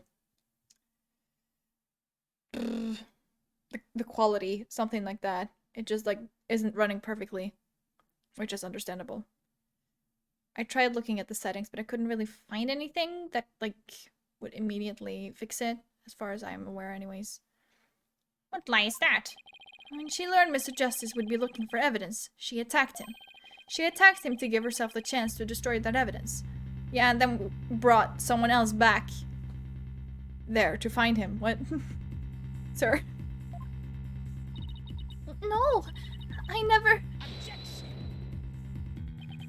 Miss Woods repaid Mr. Justice's kindness with violence. We found the proof of her foul deed there in the courtroom ruins. What on earth? You see it.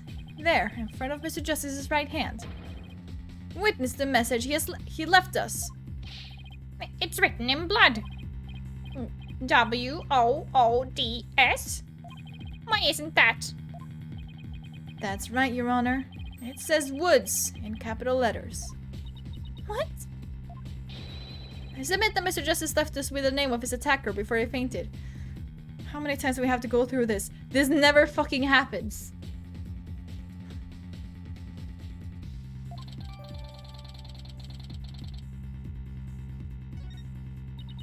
No, that can't be true. Why would Apollo write my name? Mr. Wright, the nerve of him leaving that message. Why would he do this? Hey, don't take it out on me.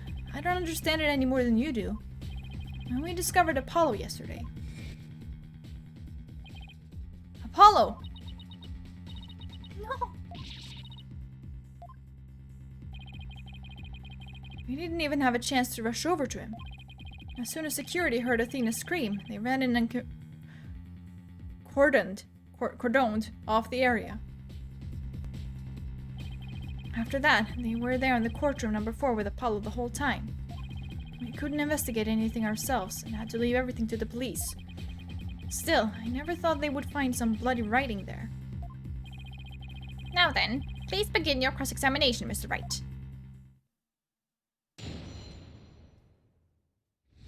So no, they couldn't have seen it. They weren't close enough. During the trial yesterday, I was overcome by a fit of coughing. Okay, yeah. Dun, dun, dun.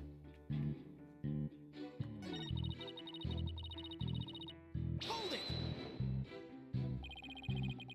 Why exactly did you go to the courtroom ruins? We went to look for my medicine. To stop my coughing. Your medicine? Why would your medicine be in courtroom number 4? I dropped it in the heat of the moment. Didn't you say that you dropped Bumrap Riney? Wasn't that the thing you went back there to look for? Bumrap Riney. Oh, he was keeping my medicine safe for me. Okay, then it makes sense. He has a little compartment that I can put things in, you see? And Phony Fanti has the same type of pocket. That's where the bomb was inserted. I had put my medicine for my coughing fits inside Bumrap Riney. When I told Apollo about it, he said it'd help me go look for him. There was so much rubble in there. Not just bloody writing, just like any writing. Really.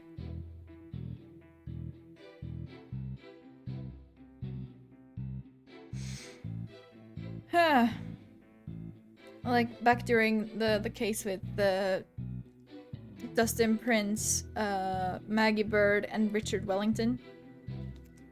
I remembered his name. So much rubble in there, I was worried, but there was no rubble or anything in front of the witness stand. So when we got inside, Apollo went straight there and started looking for my Riney in that area. It was so nice of him to do that for me, in spite of all his injuries. Apollo is so strong and kind, just like the trees of the forest. The way she makes him sound, you would think Apollo was some kind of ancient god.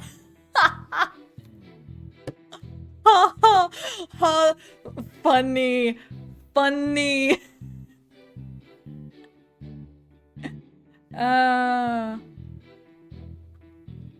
Oh boy.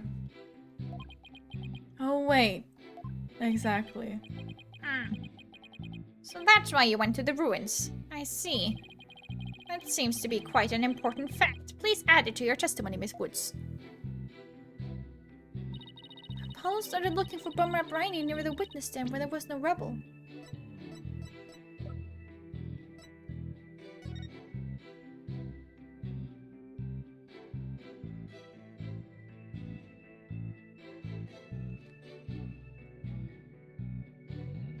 Why in the hell would they be siblings?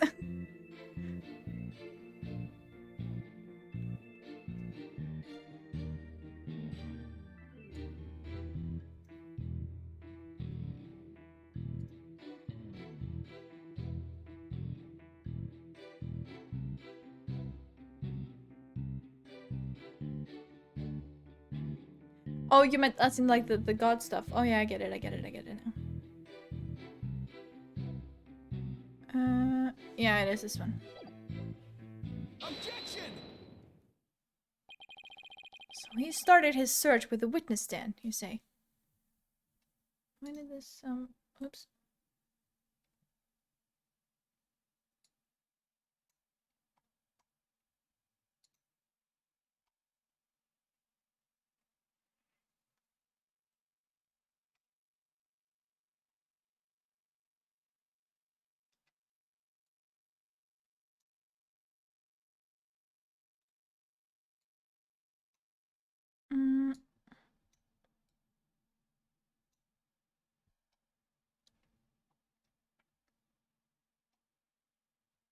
God. Ah. That's right. I guess maybe he wanted to start from the furthest point in the room. He was being so brave. And strong. That's odd. Under the circumstances, he shouldn't have been capable of that. But he was! And he still is! He might not look it, but he really is brave. And kind too. No, that's not the part I'm finding fault with. Someone has a crush on Apollo. So much for lesbians, huh? When you are claiming is something that no one should have been able to do. But I think that anyone can be brave and kind if they want to be, Mr. Wright. True, anyone can be brave and kind, but if you would please take a look at this diagram. With the courtroom in this state, how was it possible to walk up to the witness stand? Oh! I see your point. The rubble blocks off access to the area around the witness stand. Does such a tiny inconsistency even matter? Perhaps the witness is simply misremembering it. Great. Now I'm not so sure it matters. A real man doesn't make mountains out of molehills. Out of molehills, you know. But that's precisely what Mr. Wright does best. I call slander, Your Honor. So, was it really impossible to approach the witness stand? I have to say, it's a bit hard to tell with any accuracy from this just this diagram. Mr. Payne, do you have any other photos of the crime scene? Let me see, Your Honor. Yes. I have one more. Here it is. It's a mere pulled-back version of the photo I presented before.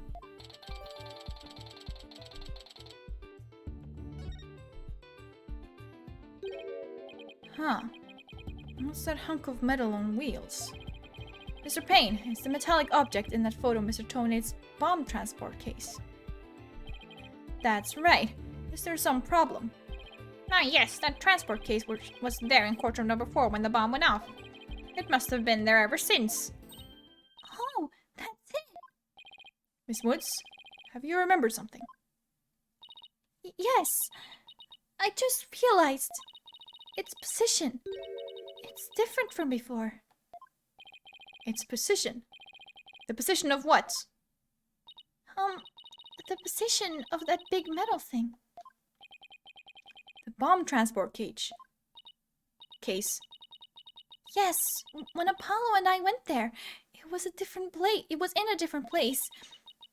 Where the case is in the photo was open space, so it was easy to search the stand. I see. So where was the transport case when you and Mr. Justice saw it? As I recall, I think it was more to the right.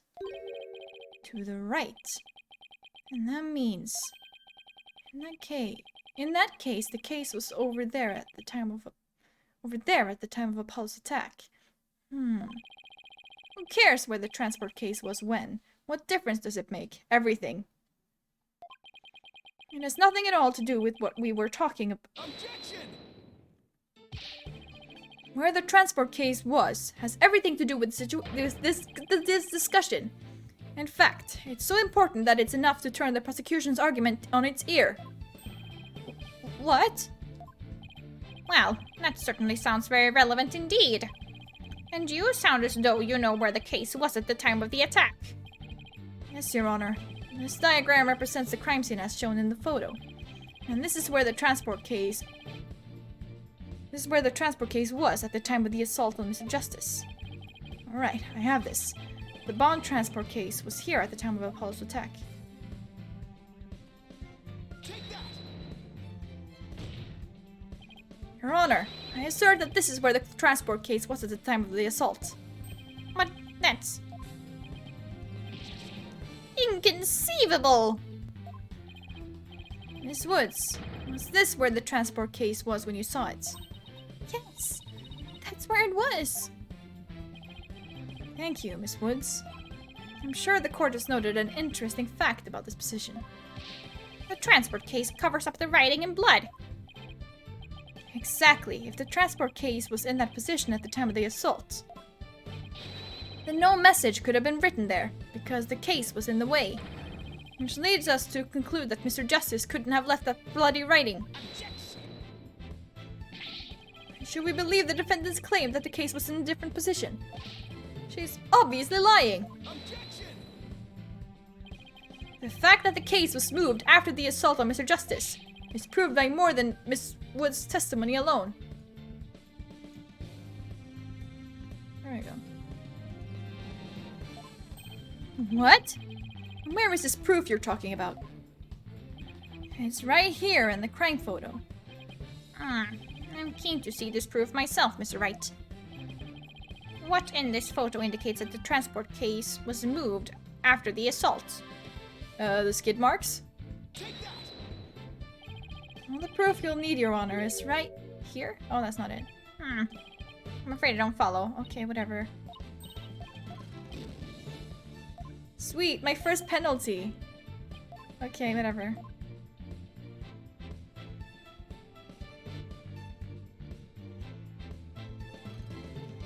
I mean, it has to be, right?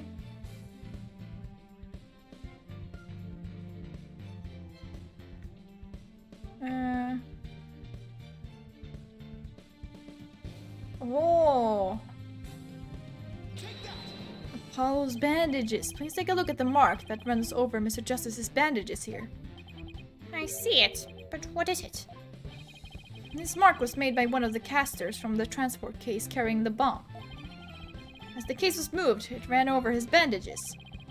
In other words, the transport case was originally to the right of Mr. Justice.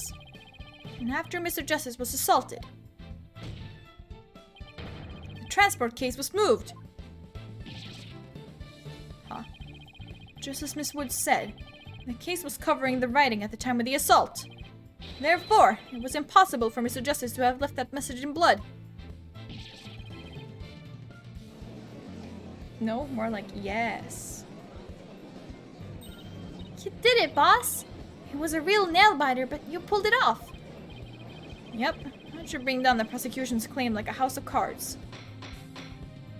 Order! Order in the court! Mr. Wright, that was a very clever deduction. Oh, it was nothing, Your Honor. Nothing but pure genius. Take that! Boss, I'm sensing a definite smug and braggy vibe coming off of you. I have just one question, Mr. Wright. Yes, Your Honor? If Mr. Justice didn't leave this message in blood, then who did? Huh? What?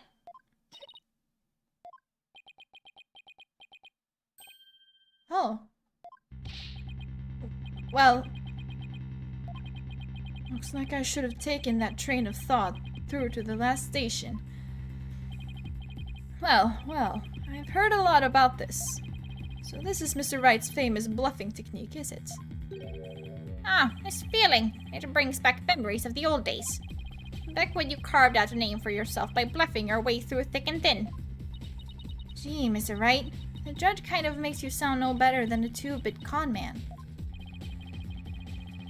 You made your argument with such confidence, Mr. Wright. Now I'd like to hear your answer with just as much confidence. Hey, until the judge asks a question, you didn't catch on either, Buster. What now, boss? I hope you didn't bluff your way into a corner. Think, Phoenix. There must be a way through this. I have to dig my way to the truth somehow. Could have written that message in blood. The culprit. No, wait.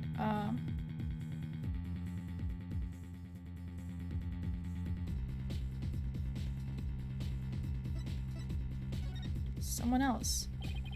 If it wasn't Apollo, who could have left the bloody message? Take that! To be honest, I don't actually have any real proof of this. But I've come this far. There's no turning back now. Besides Apollo, there was one more person who shed blood at this crime scene. A person who shed blood? You don't mean... Oh, but I do. I believe it was Candace Arm who left behind this message in blood. What?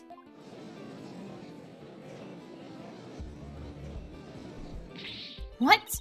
Detective Arm? Are you sure you know what you're doing here? Not really? Objection! What kind of ridiculous assertion is that? If you had said the attacker left the message to throw people off, it might have made sense. At first glance, that would seem to be the most reasonable explanation. However, Apollo didn't shed enough blood to write such an extensive message. Uh-oh. I see. Even the photo makes it clear there wasn't enough blood to write all those letters. And Mr. Justice did survive. I suppose he didn't bleed very extensively, in that case. Why would Detective Arm write the defendant's name? There is no connection between the two whatsoever. I didn't even know the lady who was killed. I bet the investigation didn't turn up any connection between the victim and the defendant. They had never even met each other. That's very true. Well then, let's see. Then maybe the intended meaning of the message is not what it appears to be. The intended meaning? Not what it appears to be. Maybe the message was not intended to be Woods? Coming from you, that's quite the bold statement, Miss Wright. You wish to assert that this bloody writing could have some other meaning? Yes, Your Honor. For something I pulled out of a wormhole. It could turn out to be true, right? Objection! It clearly says Woods, as anyone can plainly see. What other meaning could it possibly have? Objection! But Candace Arm was a detective. Maybe Woods only means something to the police. Like a police scanner code, for example. I didn't think of that. You may have tricked his honor, but you'll never get the best of me. I have a thing for studying on the weekends, as you may have already guessed. And there is no such radio code as Woods in this state, dear Mr. Wright. Is that a fact? Don't look at me. I know as much as you do about police codes, I mean. Enough of this. I was quite taken with the defense's new theory. But if they can't substantiate it with anything, then I must end things here. No, please wait, Your Honor. Very well, but before we discuss this theory any further, I demand a plausible explanation. So, Mr. Wright, what is the true meaning of the bloody writing? Well, I believe it's... And no stalling! If you can't come up with an answer quickly, I will declare this discussion officially over. I'm in trouble now. What other meaning could it have besides the obvious one? Maybe it means something in another language? Or maybe it's a code. Think, Phoenix. You can do this. Which piece of evidence will tell us what the word woods really means?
The bomb transport case?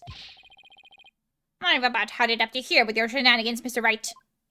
Take a look at the numbers on this case, Your Honor. L10015R. Doesn't this string look vaguely familiar? L100. What does that have to do with anything? What could those numbers possibly have to do with the case at hand? Now please take a look at the bloody writing shown in the crime photo. Oh, I think I see it. Atta girl. That's one on my side. It says woods. Or you could say it's a horse of a different color, Your Honor. The first character isn't a W. It's actually an L and a 1. The next two are zeros. Oh my goodness! The true meaning behind the bloody writing isn't Mr. Wood's names. It's a number engraved on this bomb transport case. What are you talking about? The next part doesn't make any sense. The next number is a 1, but the bloody writing says D.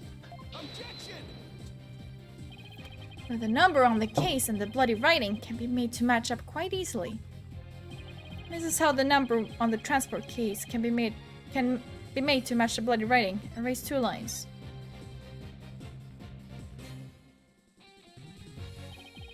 Please erase the third downward stroke of the W and the curved part of the D. Wow, would you look at that? Lewis? No, Your Honor. It is meant to be read as it isn't meant to be read as a word. It is number L10015. Which, if you take away the final R,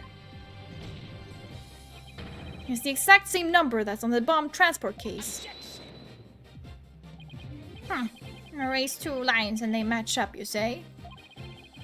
Well, I can change anything into anything else simply by erasing 2 lines. What if you erase 2 lines from your name? Would you be happy as Mr. Wright? Well, would you, Mr. Wright? The only right spelling is right. Okay, I'm doing pretty well here, and I think I've drawn the right conclusions. Detective Arm's real message to us is the bomb transport case number. Your Honor, the 2 lines were added by the real culprit to intentionally mislead people. What? The original message Detective Arm left behind was the transport case number.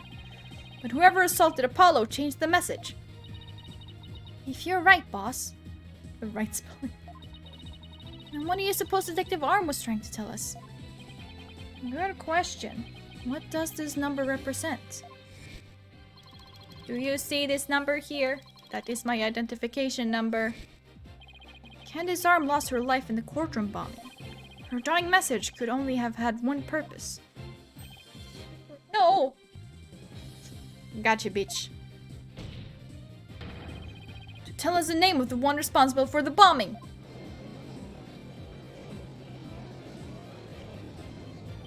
I love how he just like tanks every time we get to view the gallery. Oh, it's kind of funny, not gonna lie.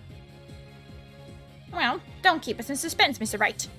Tell us who she was trying to name. The culprit that the victim was trying to identify is none other than... The defense wishes to indict Mr. Ted Tonate to the charge of the courtroom bombing.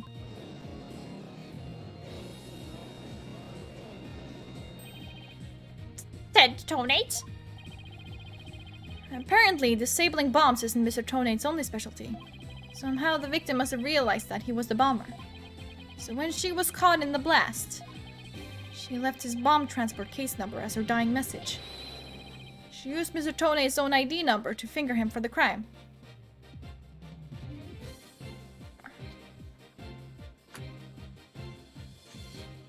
Oh god, again with the fingering. And would anyone go out of their way to write an ID number? Wouldn't they simply write the person's name? He's got a good point there. What do you have to say to that, Mr. Wright? That only Detective Arm would know the answer to that. But allow me to offer a theory. Perhaps Detective Arm couldn't recall Mr. Tony's name in the heat of the moment. As I recall, this was the first meeting between the two. It's entirely possible they wouldn't have been familiar with each other. Or maybe using the ID number was a way to hide its true meaning from the real culprit, thus lowering the odds that they would erase the bloody writing. No matter what the reason, the important thing is the meaning behind her message. The fact remains she wrote Mr. Tonate's ID number.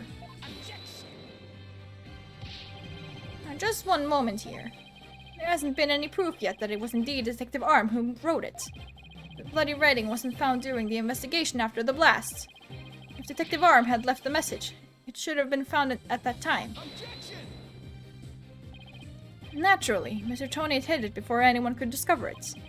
And there's a simple explanation for how he was able to do so. What? Mr. Tonate was able to cover the message up because he's wearing those weird goggles. The first to find the body. And the first person to discover the bloody writing was Mr. Tonate himself. I was the first one on the scene after the explosion. I went there to ensure safety, but I ended up discovering a dead body. And Mr. Tonate saw that the victim had written his ID number. He used the bomb transport case to cover up the bloody writing as a stopgap measure. So that's why the message in blood was under the transport case. He didn't have enough time to try and scrub away the writing. If it didn't report the body right away, he would look suspicious. So those letters lived on to serve another function. When Mr. Tonate used them in another incident. Oh, the assault on Mr. Justice. Exactly. Mr. Tonate hit upon a plan to use the bloody writing for his own purposes. So he didn't clean it away. Instead, he made it look like Mr. Justice wrote it, by adding 2 lines to the writing that Detective Arm left behind. He changed the meaning of the message. He made it look like Mr. Justice was accusing Miss Woods of the attack.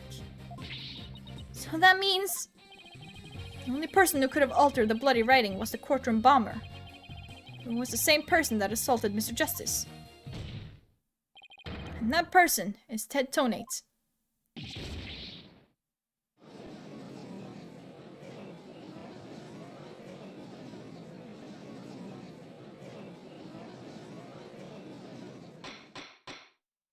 Order in the court. Order, I say. It looks like we will have to hear from the bomb specialist himself. Mr. Payne, please have Mr. Tonate take the witness stand. Yes, Your Honor. Oh my god, my ears are killing me. That was great, Mr. Wright. Just doing what I do best, which is flying by the seat of my pants. Dismantling the case is yours. Do you think you can handle it? I look forward to seeing you try. I've finally drawn Mr. Tonate back to the witness stand. Looks like you'll get your wish, Goggle Man. Now watch me take your lies apart. Goggle Man.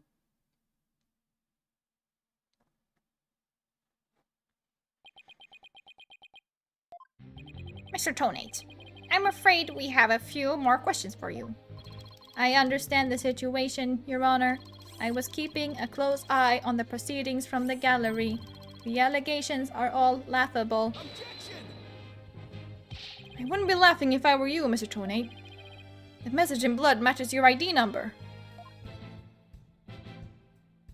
The same ID number that is there in that bomb transport case. Such a far-fetched theory, no better than a tangled ball of wires. I've had them entangled for you in no time at all.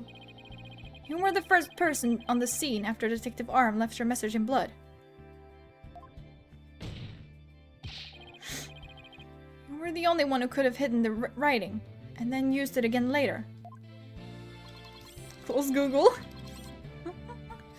I see, ×2, but then let me ask you, do you have any proof that Detective Arm wrote that message? That's a very good question. Well, do you, Mr. Wright? The best way to prove that Detective Arm wrote that message.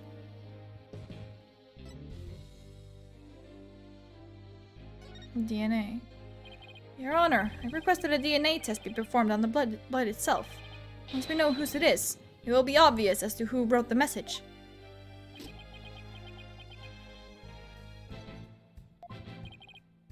Very well. Bailiff, please put in a request for a DNA test with the forensics team. Yes, Your Honor. It will be some time before we have the results of your analysis. Until then, let's hear more from the witness. I would like nothing more, Your Honor. I want the court to hear how ridiculous the defense's theory is.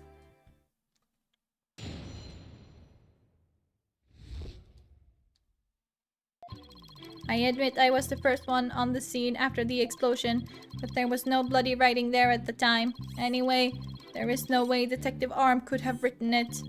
She struck her head on rubble and died near the courtroom entrance. She was too far away from where the bloody message was found. So you're saying that the victim's body was nowhere near where the writing was? Precisely. It is as plain as day that she could not have written it. It's true that the body was discovered near the entrance to the courtroom. Please have a look at this crime scene photo. As you can see, there is blood on the rubble near the victim's body. She must have died after hitting her head there.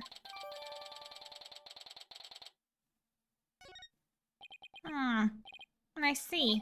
Alright then, Mr. Wright. You may cross-examine the witness. Do you have what it takes to take my valuable testimony apart?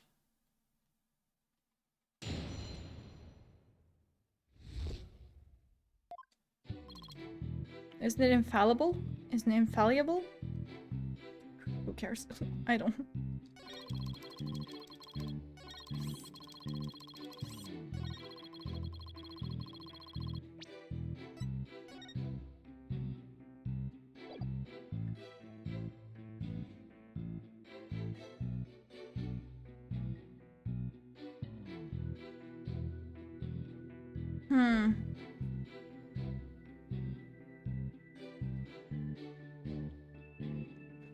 Flat, you say?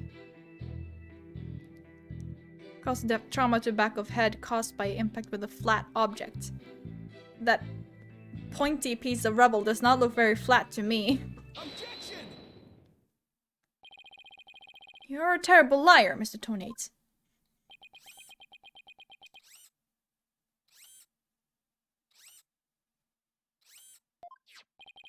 Take a look at this autopsy, specifically the part about Detective Arm's head injury.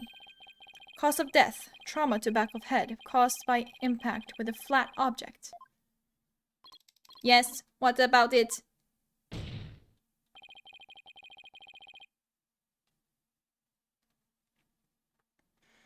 Now take a good look at the bloody piece of rubble. It's sharp and pointed. Hey, you're right, boss. It is pointy. Just like your hair. That is odd, isn't it? What could be the meaning of this contradiction?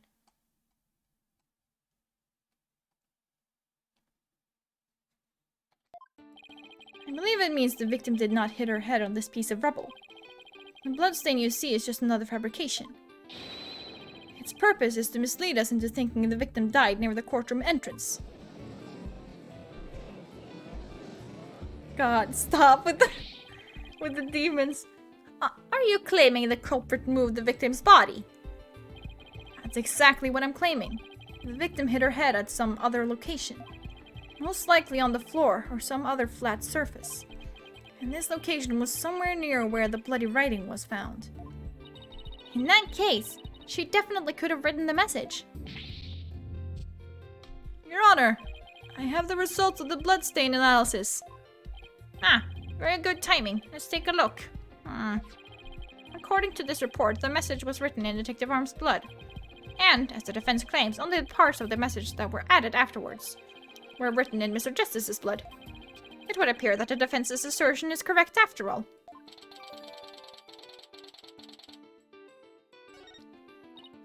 Yes! You did it! You were right, boss. Now I have to drive it home. I'll have to take a good look at the bloody writing analysis later. One exclamation mark 1. Mr. Tonate, it is now apparent that you have told several lies to this court. I hope you have some sort of explanation for yourself. Fine, I will confess. You will? Then why are you so calm? This time I will tell the truth.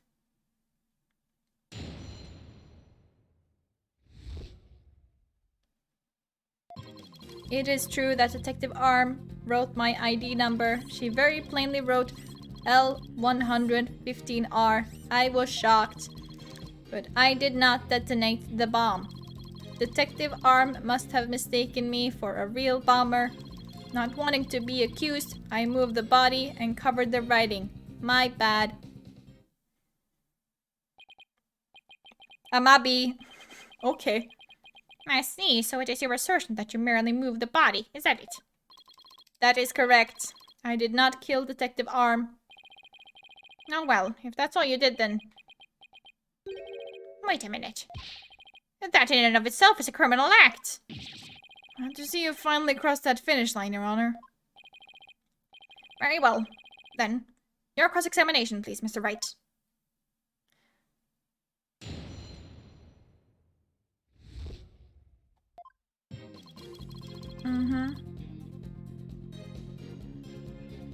Ew.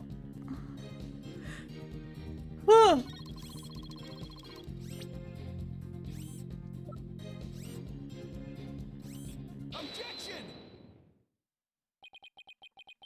I just want to make doubly sure that L115R is really what you saw written in blood. Yes, it very clearly said L115R. And that's odd, because that's not what I see. Objection! What on earth are you babbling on about now? Wasn't it you who claimed that the bloody writing was his ID number in the first place?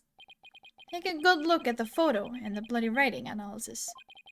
Now tell me, does it really say L115R? Something is missing, isn't it? And that something is the final R. What is the meaning of this, Mr. Tonate? Oh, all right. Now I remember. There was no R on the end. It was just a slip of the finger. My bad. Come back, my beautiful contradiction. Mr. Wright, I'm not so sure it was just a simple slip of the finger. You have something for me, Athena? I sense that he's extremely agitated, almost panicked. He does look pretty flustered. You think? Well, Mr. Wright, it appears it was nothing more than a mere mistake. I don't know. Did he really just make a typo? What about that R? Did Mr. Tonate really see it? Maybe Mr. Tonate really did see the R. But there's no R anywhere in the bloody writing. What's going on here? Huh. Now that I take another good look at the photo, I think maybe... That's it! What is it now, Mr. Wright? Are you trying to imitate Apollo and his course of steel? I've got it! So that's what happened. A slip of the finger. Is that really all it was? Because I don't think so. I propose that Mr. Tonate really did see the letter R. But the photo clearly shows that there is no R. No, Your Honor. Actually, just the opposite is true. The photo shows that Mr. Tonate actually could have seen the R. If you're going to make that claim, then you'd better be able to point out what you mean. What part of the photo shows that Mr. Tonate could have seen the R? Take that! Please look here to the right of the 5. You see a little bit of red. Oh, I see it, just on the edge of where the floor is broken up. That's the arm that Mr. Tonate saw. Objection! It's true that the witness wears some very odd goggles, but that doesn't mean his eyesight is bad, nor his brain power. What part of that little smudge looks like an R to you? Objection! And what Mr. Tonate saw wasn't that little smudge. It was a whole and complete R written there. before the floor was damaged by the explosion. Oh, well, that explains it, huh? Care to explain what you mean? Because you just proposed that everything happened in the exact opposite order. Yep, because that's the way it really went down. The timing of when the R was written turns everything about this case around. Now then, if the floor was damaged by the explosion, when was the message written before? With a bloody message running off the edge of the damaged floor like that. We can only conclude that it was written before the explosion. But that's ridiculous. If that were true, it overturns your own premise. That's right, it does. In fact, it turns everything upside down. The victim was not killed by the explosion in the courtroom. She was killed before the explosion ever occurred.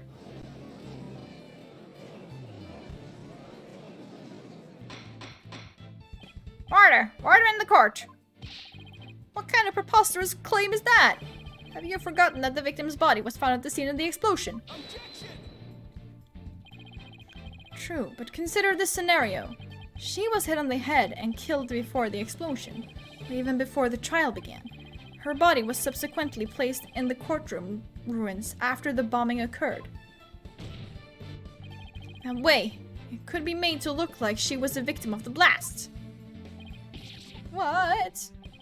It sounds like we had better look into what the victim was doing before the trial. Mr. Payne, did anyone see Detective Arm before the trial? Let's see. According to the police report... Yeah, no, it hasn't happened yet. You're good. Ah, here it is. One person saw the victim before the trial. And that person was... Ted Tonates. Wait, what? Finally catching on, are you? No one besides Mr. Tonate saw the victim. That appears to be the case, Your Honor. I would now ask the court to recall something. Specifically, Mr. Tonate's words from yesterday. It was when Detective Arm and I were transporting the bomb. Oh my! Mr. Tonate, just before the trial, you were with the victim. The two of you were together at the scene of the crime, courtroom number 4.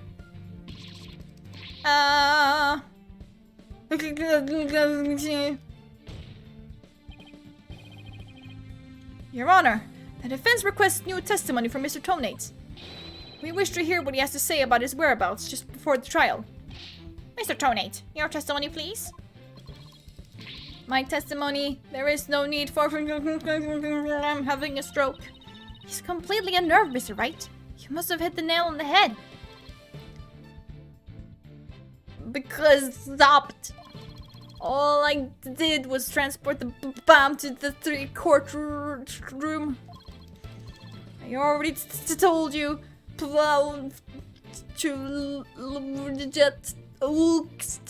Beautiful. Blasted thing. I was only in the courtroom with the victim because of her work. I swear I was only transporting the bomb there. Objection! You and the victim were alone together at the scene of the crime. In other words, you certainly had the opportunity to commit murder, did you not? Objection! You always leave yourself so open to attacks, Mr. Wright. What now, Mr. Payne? Yes, Mr. Tonate may have had the opportunity to kill Detective Arm, but an important piece of your assertion is missing. What important piece? The murder weapon. What do you claim was used to kill the victim? Mr. Payne has a point. Even if Mr. Tonate had the chance without a weapon, we can't accuse him of the crime. Well, Mr. Tonate? Oh, yes, that's right! I didn't have any sort of thing that could be used as a murder weapon on me. I couldn't possibly have killed Detective Arm.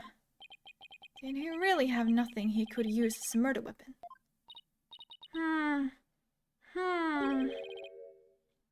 What is it, Athena? Just looking over the victim's autopsy report. I'm hoping there's something in there that can point us in the right direction. Well, it does say that she died from trauma to the back of the head with a flat object. Yeah, and to inflict that specific kind of injury, all you would need is a flat surface, right?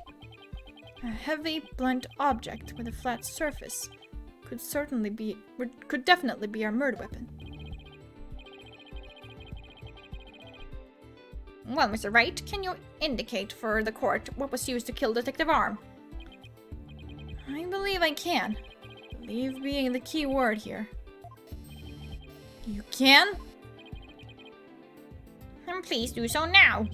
What did Mr. Tonate have that could have been used as a murder weapon?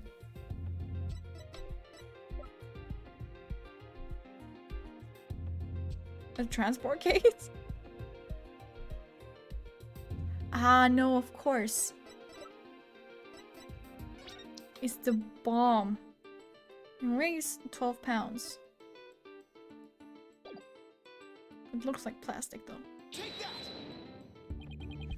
Mr. Tonate, you say you didn't have anything that could be used as a weapon. But in fact, you had the perfect thing. What? What the devil are you talking about?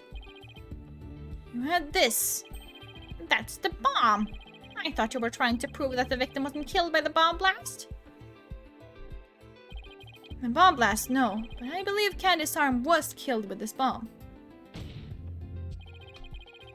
Because this is the blunt object that delivered the fatal blow to her head. Please recall the description of Detective Arm's head wound. Trauma to back of head caused by an impact with a flat object. We assume this injury was sustained when her head hit the floor. But a blow from any flat side of this bomb would produce the exact same wound pattern.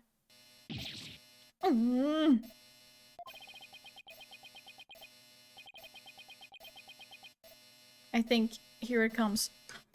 Maybe.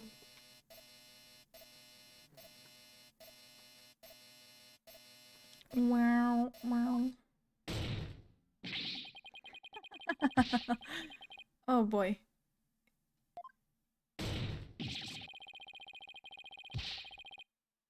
Okay. Is it going to detonate? Funny, funny. What's with him? Show me some proof. Where's the evidence that I hit the victim with the bomb? He's right. I don't have anything decisive. Did you find any of the victim's blood on the bomb? That would be decisive proof. But too bad, the bomb's blown to bits. It's long gone. Boom! Game over. Yeah!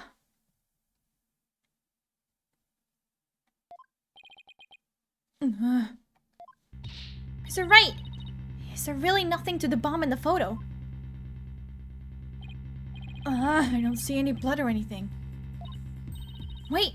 The timer display is a little broken here. Maybe it broke when it made contact with Detective Arm's head. That's definitely a distinct possibility. But unless we find a fragment with the victim's blood on it, it's not going to count. I guess you're right. By setting off the bomb, Tonate managed to obliterate all traces of the murder weapon. What in the world do I do now? At times like this, I gotta change gears and look at things in a different way. Instead of looking for the things he wasn't able to hide, I should be looking for a way to expose the things he did hide.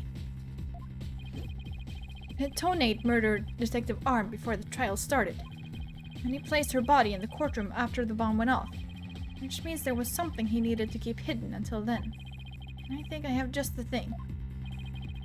Time to present the photo that shows exactly what Mr. Tonate had to hide.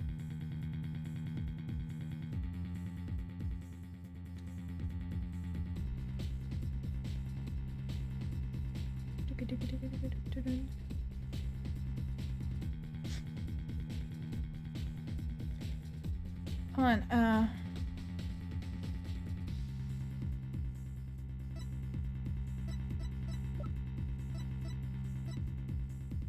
Take that! Your Honor, there's something we've all been overlooking. If the murder took place before the trial, then Mr. Tonate would have had to hide the body somewhere during the trial. Hey, you're right. And if we can figure out where the hiding place was. Exactly. We might be able to find some evidence we can pin him down with. So where could Mr. Tonate have hidden the body during the trial? No, let me... Take that! Wait. A box big enough for a body. A box that was in the courtroom the whole time. A box nobody would touch if they thought there was a bomb in it. Mr. Tonate! What is it? Do you finally have some decisive evidence to show me? No, you're the one who's going to show it to me. Come again? You heard me. Now show me what's inside that bomb transport case. What? Why? No, there's no need. Got him now. Just before the trial, you killed the victim with a blunt object. And then you placed her body in the ruins of the courtroom after the bomb went off. Clearly, you were trying to make it look like she died in the explosion. But where was the body hidden during the trial? Oh, I hadn't thought of that. The answer is right here. Inside a box made of thick alloy plating that can withstand any impact. No, that's completely false. If it's false, you should have no objections to showing us your transport case. So, let's open it up and take a look inside, shall we?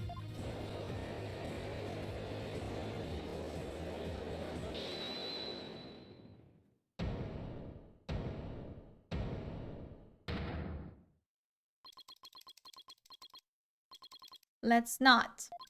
Not if you value your life. What's he up to now? Remain calm and listen carefully. This bomb will detonate in 5 minutes. What? Huh? I repeat, this HH-3000 will detonate in 5 minutes. What's going on? Your Honor, I recommend you adjourn this trial before this bomb goes off. Mr. Tonate, are you threatening me? I am the only one who can disable this bomb. If you do not want to die, your only option is to listen to me. Mr. Tonate, didn't you say that's just a training model, a fake to practice on? I did, but I also lied. This is the real deal. This is the HH-3000. The HH-3000 was used to blow up courtroom number 4, wasn't it? How do you know it was the real HH-3000 that blew up courtroom number 4? Huh? The bomb that blew up the courtroom was a different one. One that I made. What? Then, are we to take that as a confession on your part? Take it any way you would like. Just before the trial, I took the HH-3000 out of the stuffed animal and put my own bomb into it. That was the bomb that exploded and destroyed courtroom number 4.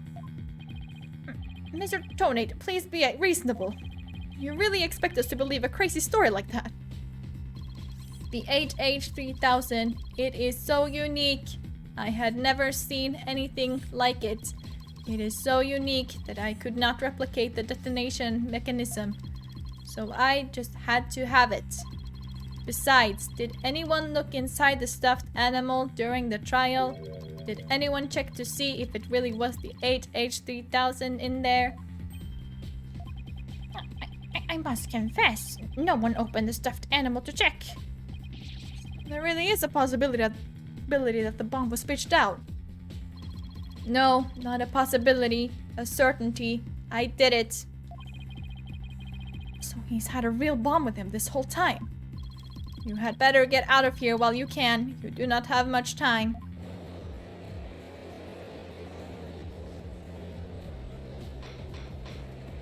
Order! Order him in the court! I'm out of here. It's gonna blow. Run!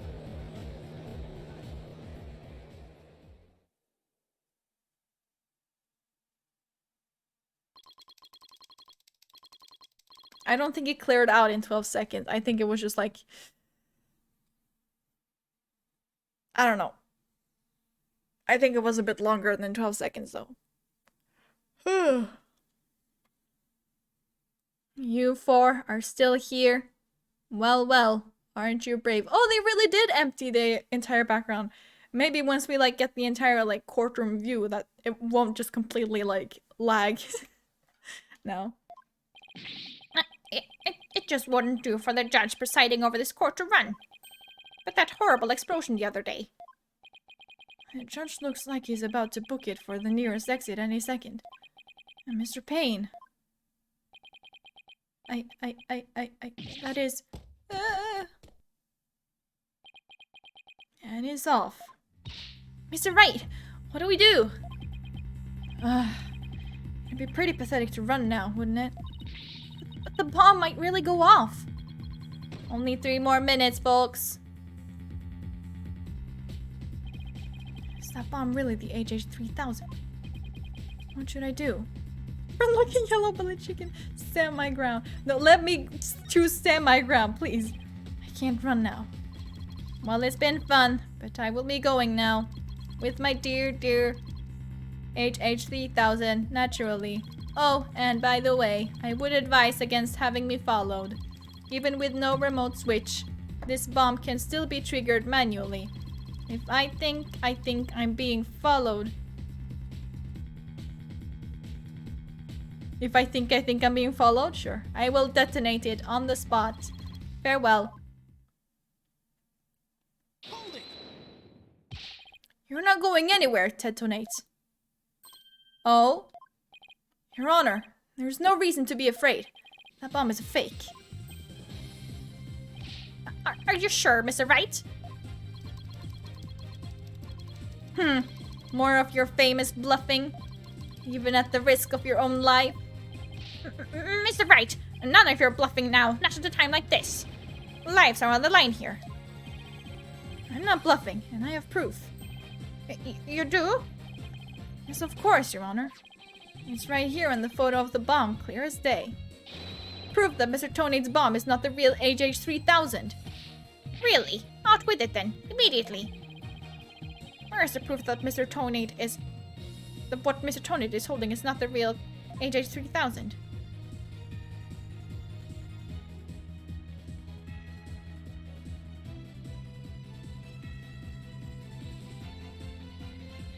The crack? Take that! The display for the timer on the bomb in the photo is broken. Most likely it broke when Mr. Tonade used the bomb to attack Detective Arm. But the display on the bomb in front of us is not broken. You're right. Therefore, this is not the real HH-3000. Mr. Tonade was clearly lying when he said he switched out the bomb in the stuffed animal. The real HH-3000 blew up in courtroom number 4. This bomb is nothing more than a fake, a model used for training purposes. Fear not, Your Honor. I will examine the inside of the bomb transport case myself. Yes, please do that, Mr. Wright.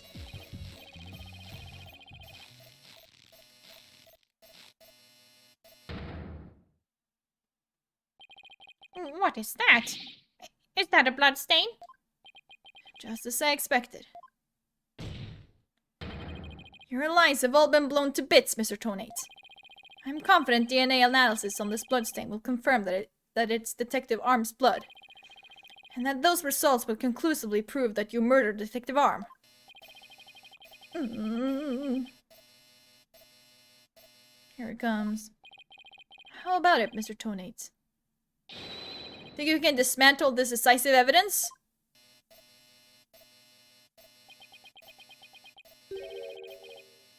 Dismantle it. Oh boy, you're too late. You missed your chance to run, so now you're out of time. This HH-3000 is about to explode. Don't try to threaten us, Mr. Tonate. I've already proved that your bomb is a fake. It's real! This bomb is a real thing, I tell you. Blow it up then. See if I care. It's real! Sure.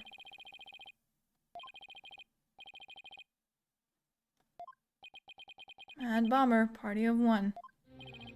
There's no time left. It's going to blow. I have to disarm it. I have to take it apart. I can dismantle anything. I can take apart evidence. I can take apart bombs. I can dismantle it all. Dismantle, dismantle, dismantle, dismantle. I'm not gonna make it. Only one thing left to do. Stop!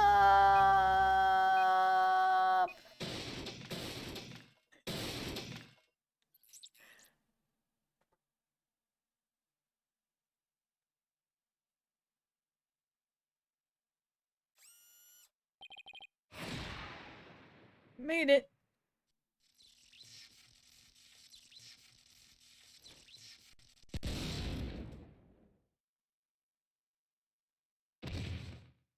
Hey, what happened to his eyes? Game over. Dismantle attempt failed.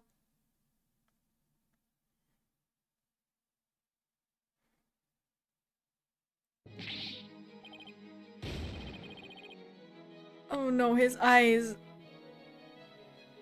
It's like they're looking like right into your soul. He reminds me of the proto badger, and I don't like it.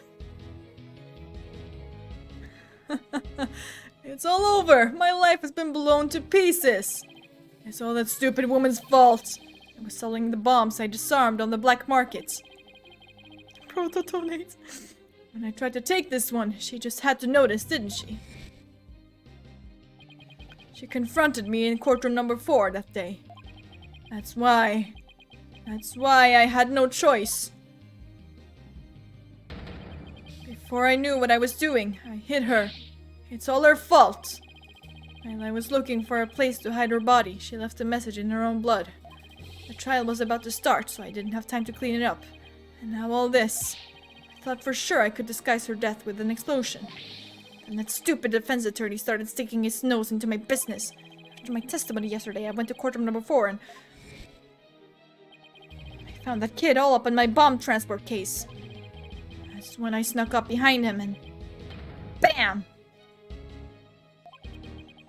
And when the idiot police arrested that little girl, I thought for sure I could pin it all on her.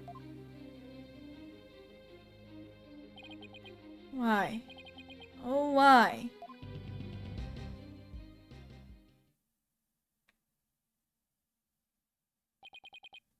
Tonate, you are hereby under arrest on suspicion of the courtroom bombing and the assault on Mr. Justice. Your innocence or guilt will be determined at a later trial. Now then, I see that members of the public have returned to the gallery. One person, however, seems to still be running far, far away.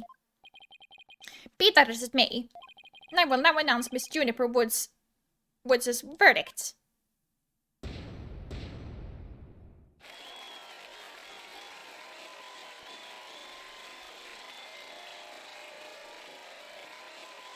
You got your demons back.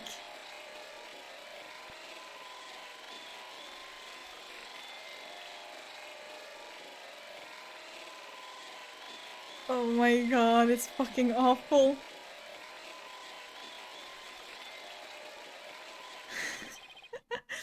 Court is adjourned.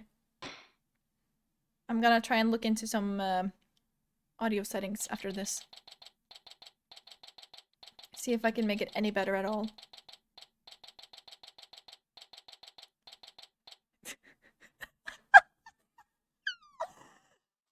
Sorry, it's funny because you missed this breakdown. It wasn't too special though, in my opinion. Except for his eyes. That was something. You did it, boss! Yeah, I guess we managed to pull it off somehow. So many mysteries cleared up all at once. It was amazing. It just sort of worked out that way, didn't it?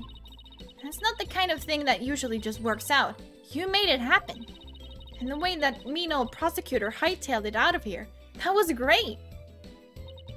Mr. Wright, Tina, thank you for everything you did for me. I'm so happy for you, Junie. Now you can go back to the forest in peace. I hope the both of you will come and visit me there sometime. That would be nice. Thank you for the invitation. I don't know, Mr. Wright. I'm not so sure you could make it all the way up to Junie's house. How high up do you live again, Junie? Around 3,000 feet, I think. What? That's no forest. That's a mountain. Well, you know, boss, there's something that still bothers me about the case. A little mystery we never got around to solving. Oh, that. Yeah, I was wondering about that too. Is this the unsolved mystery you're thinking of?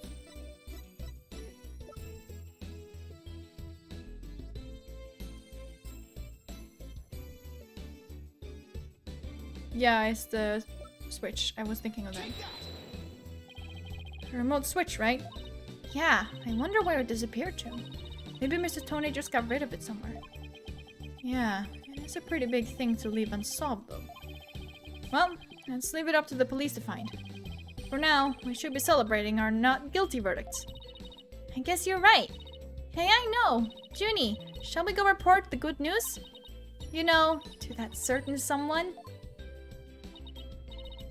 Okay. Huh? Her grandmother? No, silly, to Apollo. Oh, right.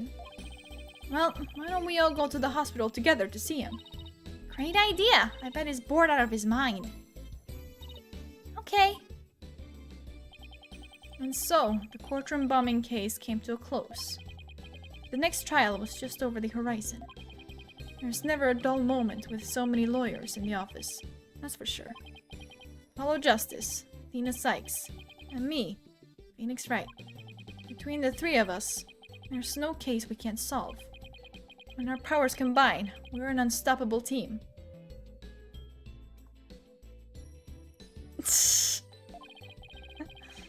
At least, that's what I believe.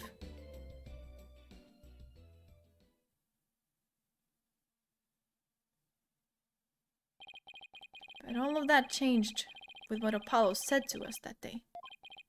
It was something that would put my faith in us to the ultimate test.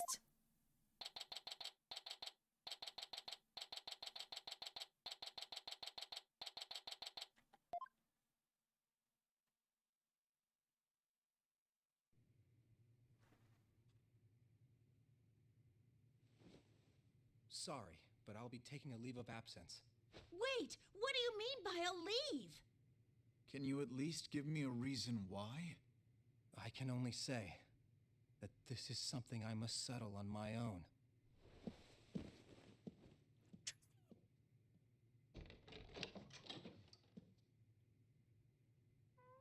They finally gave Apollo a backstory.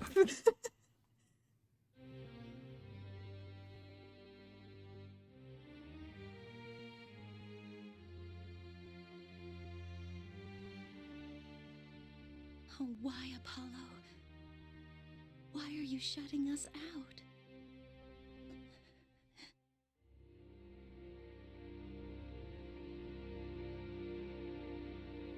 It really fucking did. Hey! What happened to you, Apollo? Ever since you put that jacket on, you've changed.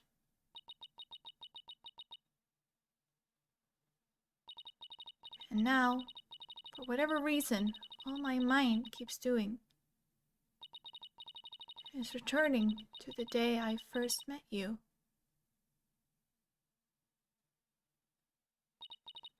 We had tackled our first case together, he and I, this past spring. And as we did, I came to know who he is and how he thinks. It was a very peculiar case, one in which the victim was killed by a mythical creature.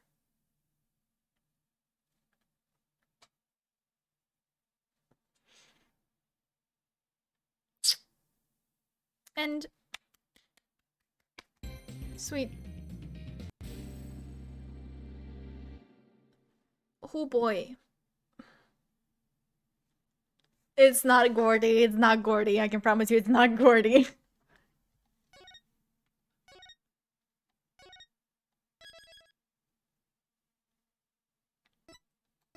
Okay, let me just return to the title screen real quick. And also do this. Oh boy. Ah! Just so that I can make some changes. Play, please. There we go.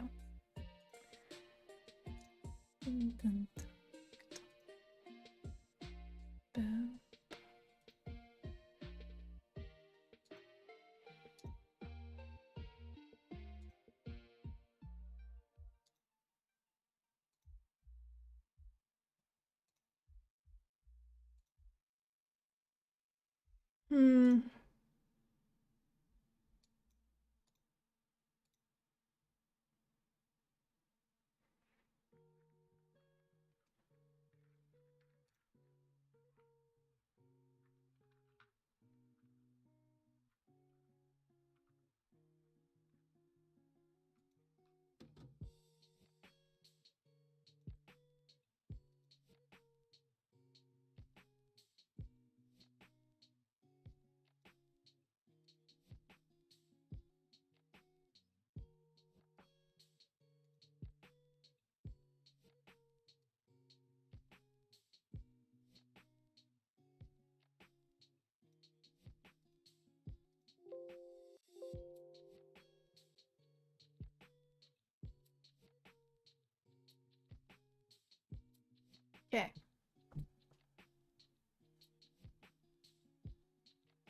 Yeah, sure, go get some tea.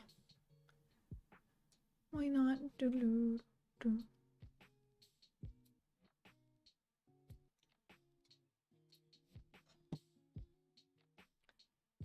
Interesting, I can do that.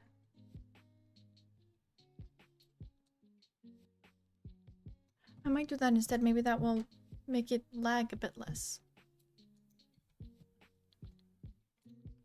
Or, you know, run a bit better. Why not?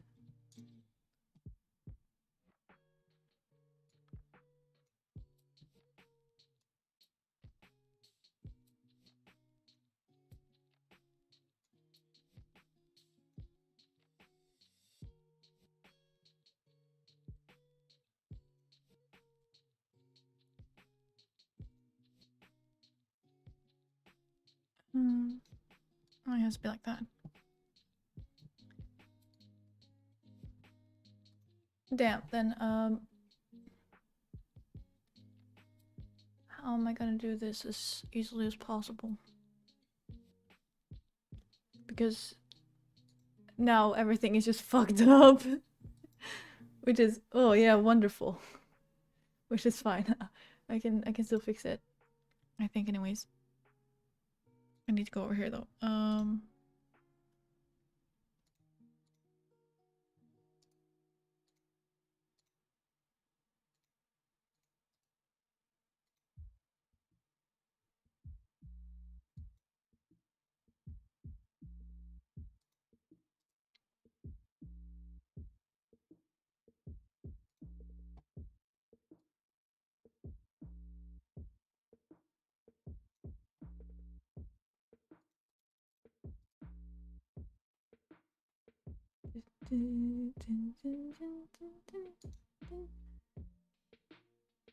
Because this is what it looks like. Here you go, some behind the scenes footage, I guess.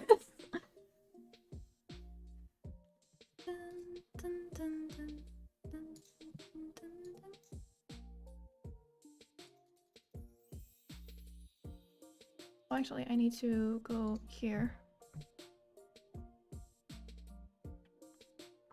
Also, I have to look into how to get the DLC.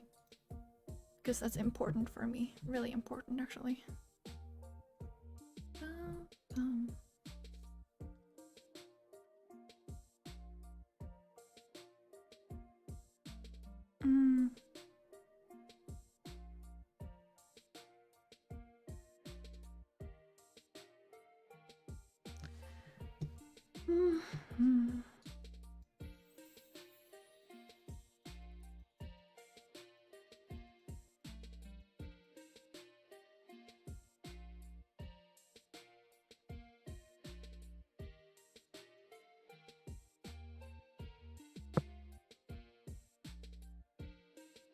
So that's that, and then we need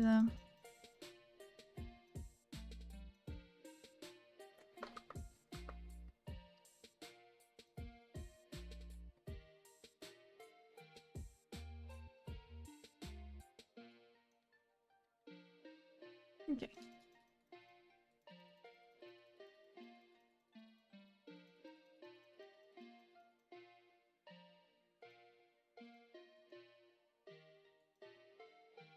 There, that's green anyways.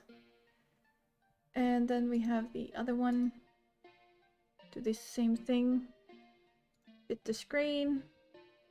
And then I gotta go here, transform.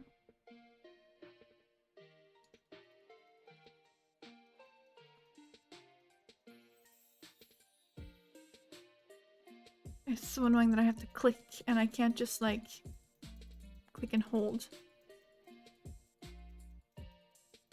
Actually, first I gotta go filters. Turn off that thing. There we go. Ah, great. That's fine. Still, screen. There we go.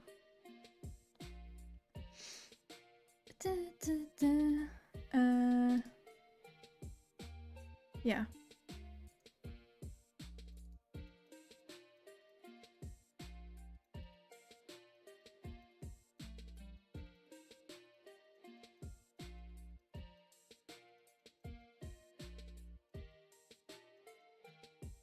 Because I tried like running it like before and it worked fine. It wasn't like as bad.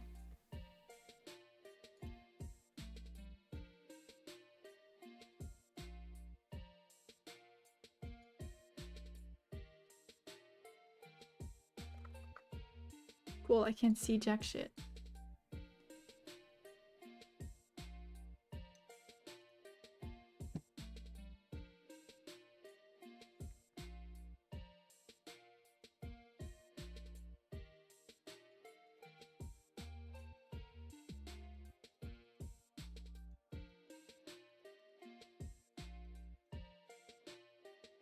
There it is, okay. Sweet. There.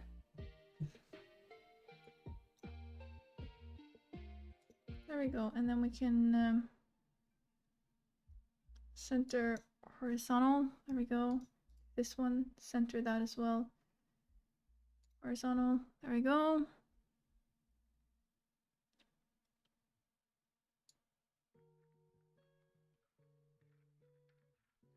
Actually, yeah, make it a tiny bit smaller and make this one even smaller.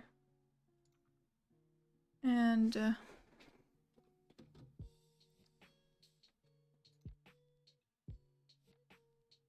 something like this. Take these, move them over here. Fixed it. Could I have done this like literally any other day? Yes. But what's the fun in that? Might as well just do it now, you know? I don't even know if like this is gonna work or anything. Like all I can really do is try.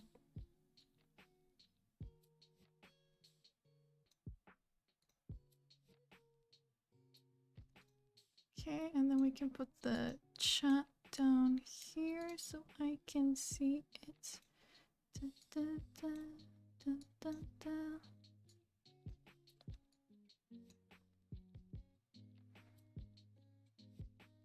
So actually I want to put that up here. Ooh, nice. This is my layout right now.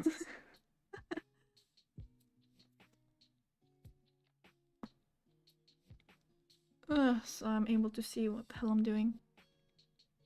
Like the original size of this, by the way, is God, can I even make it like that size again? I mean, I probably can. It's this small. Like that.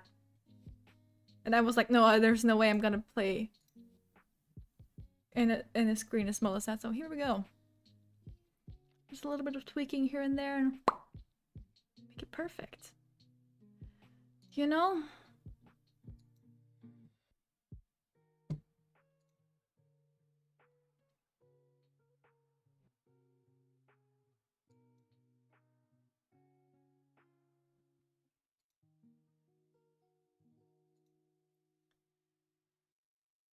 Ah. It's bothered me a bit for a while. I want to move this down a bit. Like that maybe? Sure.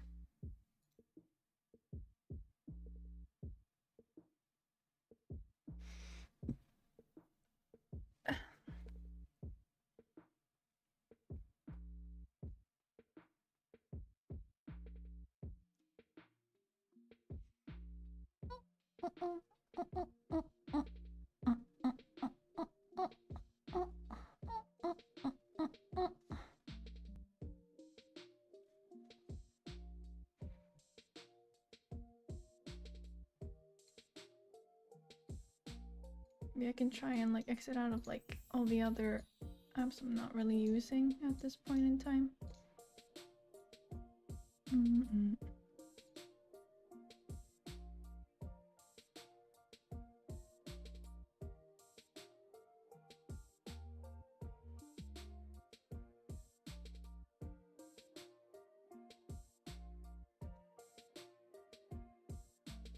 I don't know yet.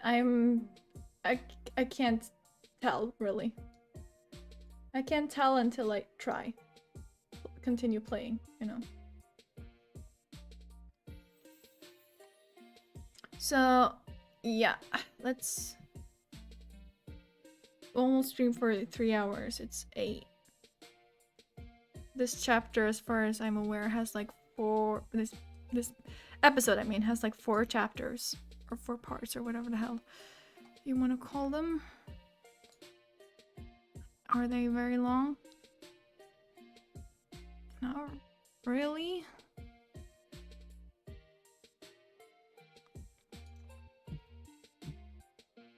I think I remember not being as into this one. This episode in particular. I hope it still looks good. Now I can't really tell. At least I don't have to look at my fucking ugly mug all the time. So, yeah.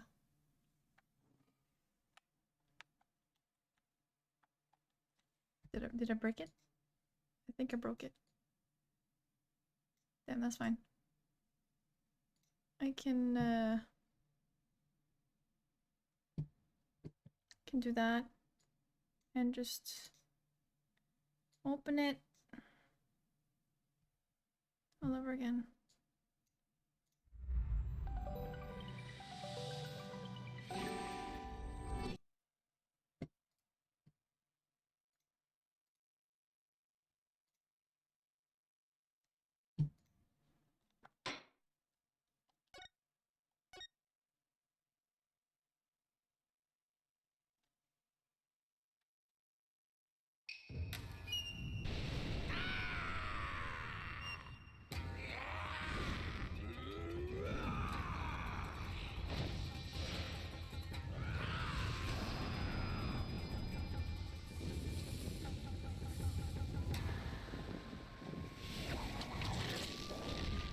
Ah, great. Hold on.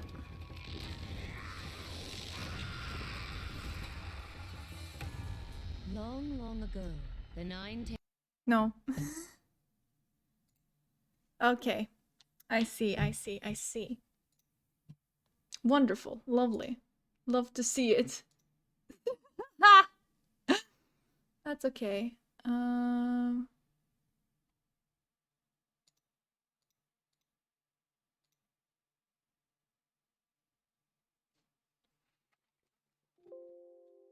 Move that.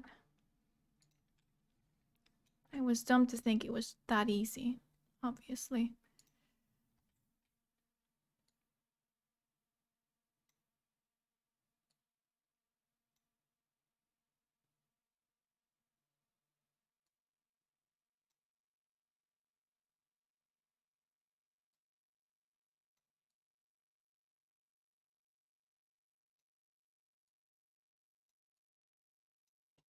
Like that.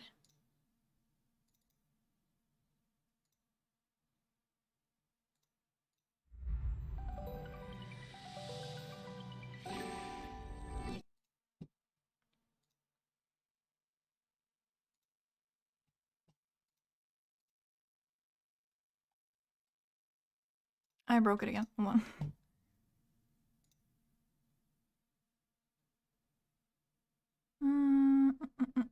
Okay, whatever.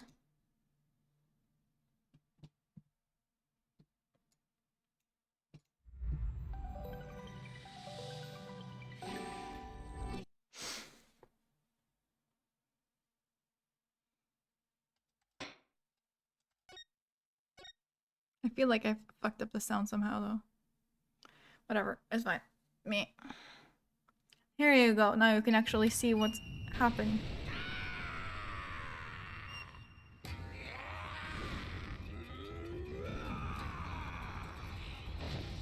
I love Okami.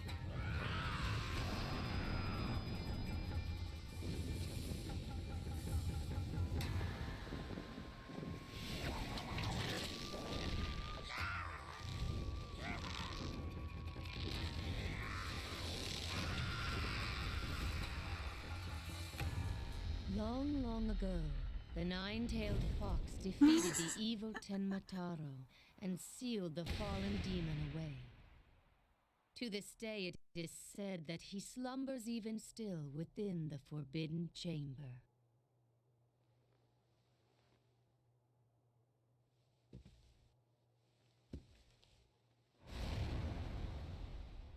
Night, night, Alderman. Sweet dreams.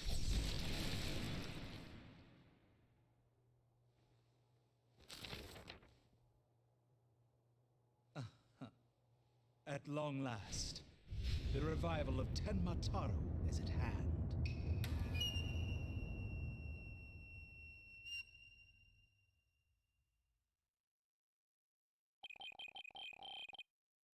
Oh no, I think I made it worse. A few months prior to the courthouse bombing.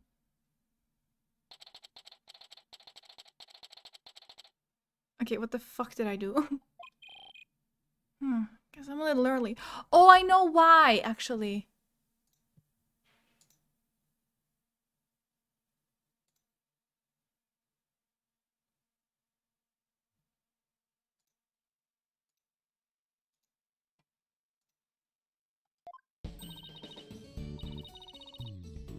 Hey, Apollo. Getting an early start today? Trucy looks strange. Yeah, this is the first job I've had in a while, after all. Well, aren't we all fired up? Well, it's not every day I get a call from Mr. Wright. What kind of work is it anyway? Mr. Wright didn't mention any details. I'll get used to it, it's fine. Work? Is that how you put it? Don't tell me he just wants me to clean the toilet again. You've really become a fixture around here, Apollo. Yeah, they still don't know they're siblings. Hold on, wait, let me just double check something. Dun, dun, dun, dun, dun. Right, there we go. Yeah, it looks fine to me. Just making sure there are no, like, ugly white lines around any of the boxes. On the stream. When you think of it, it's been almost a year since I was hired. A lot's happened since then. And I've settled in nicely despite a few bumps in the road. My name is Apollo Justice. I've been practicing law for about a year, and I still have a lot to learn. This is the Right Anything Agency, and it's where I work. Don't let the name fool you. It's definitely a law agency. But don't forget that this place is a talent agency too, Polly. It's the law agency part of this office that's usually forgotten. This is Trucy Wright, a budding magician, and adopted daughter of the agency's owner, Phoenix Wright. She sometimes makes me help with her magic tricks. And what's wrong with that? You're one of the agency's talents as well. I was under the impression that I was a lawyer. Oh, we'd better hurry. Doesn't look like Daddy's going to make it. So let's get going. Huh? Where are we going? What about the job you mentioned? This is the job, Polly. You're supposed to keep me company today. Now come on. Another day of not being a lawyer. Should have seen this coming. Well, this is the Right Anything Agency, you know. And there's no law-related work at the moment, so... Tell me again why I chose to work here? Where is Mr. Wright anyway? Daddy said something about going to meet an acquaintance. But don't worry, just focus on your job and I'll tell you exactly what you need to know. Well, let's go. We don't have all day. Wait a second. And another day of anything goes begins at the Right Anything Agency.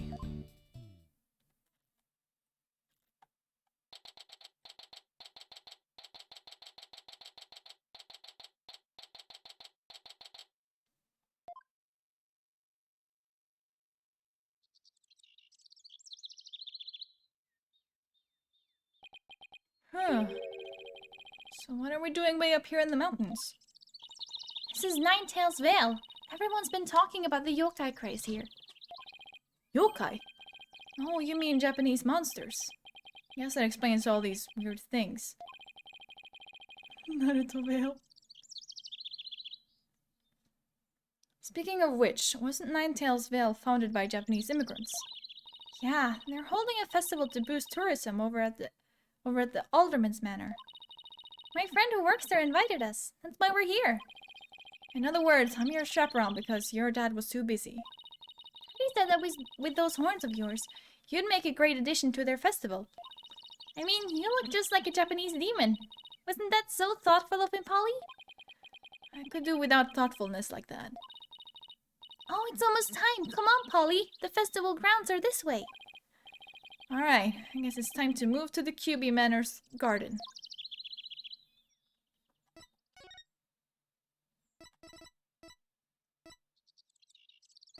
Look, it tells you where you are. It tells you like everywhere you can go. It's great, truly. My chair is a Turnabout badge. Just putting it on makes me feel ready. Okay, load that for you.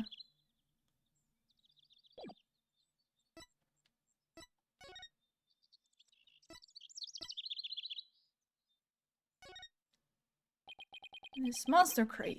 Come to think of it, I think I heard about it on TV. Supposedly how Ninetales Vale made a comeback from the brink of fiscal disaster.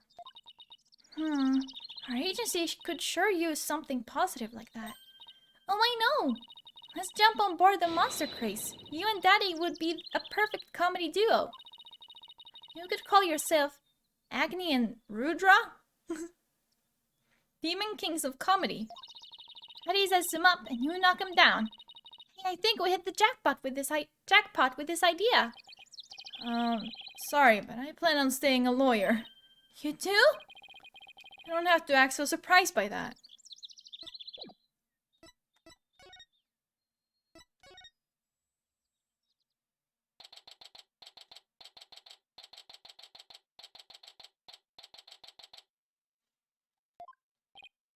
Wow, this place is really something. It definitely feels like a different world here. Trucy. Jinxie! And this is? My friend Jinxie Tenma. She is the one who invited us. She just happens to be the maid here. Two horns, a love of red. Are you a demon? No, I'm Apollo Justice. Nice to meet you. He is a demon. What the? Be gone, foul beast. You look great, Polly. Fills in some of that space on your forehead.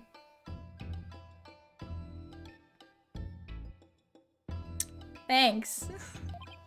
What is this thing? Oh my god, it moves when he talks.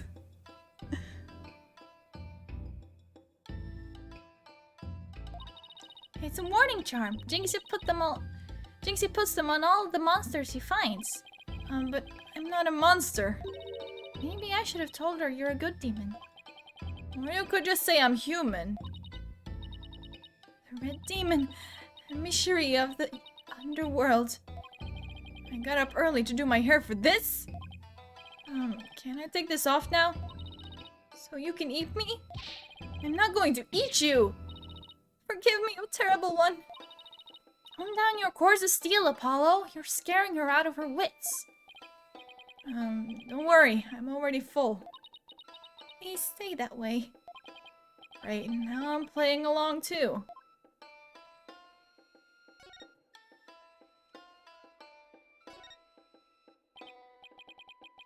So I wanted to ask you about Ninetales Vale. Ugh! Be gone! Foul demon! Looks like you've been demonized, Polly. Literally. I'm starting to wonder if I really am a demon myself. Please don't eat me. I have food if you're hungry. This isn't working. I won't get anything out of her until we set the record straight.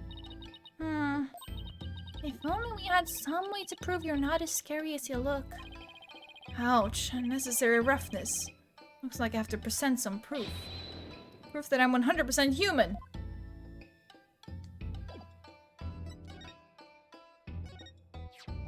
I wanted to show you this.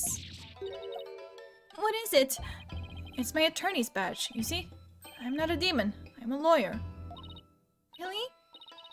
You're a lawyer. Whew, maybe now she'll stop calling me a demon.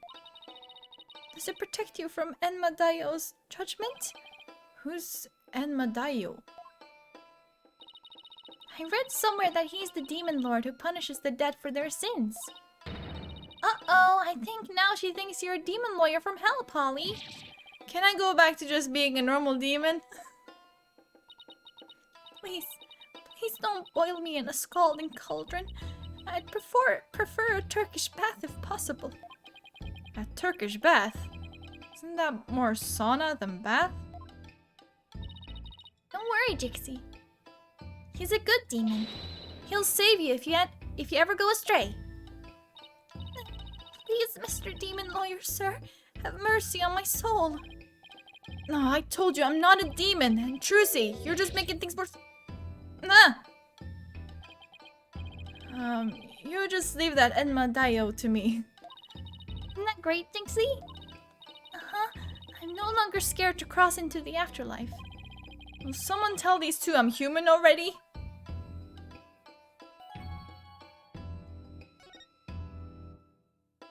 So Jinxie, I hear this village is the epicenter of the monster craze. Oh great. Yeah.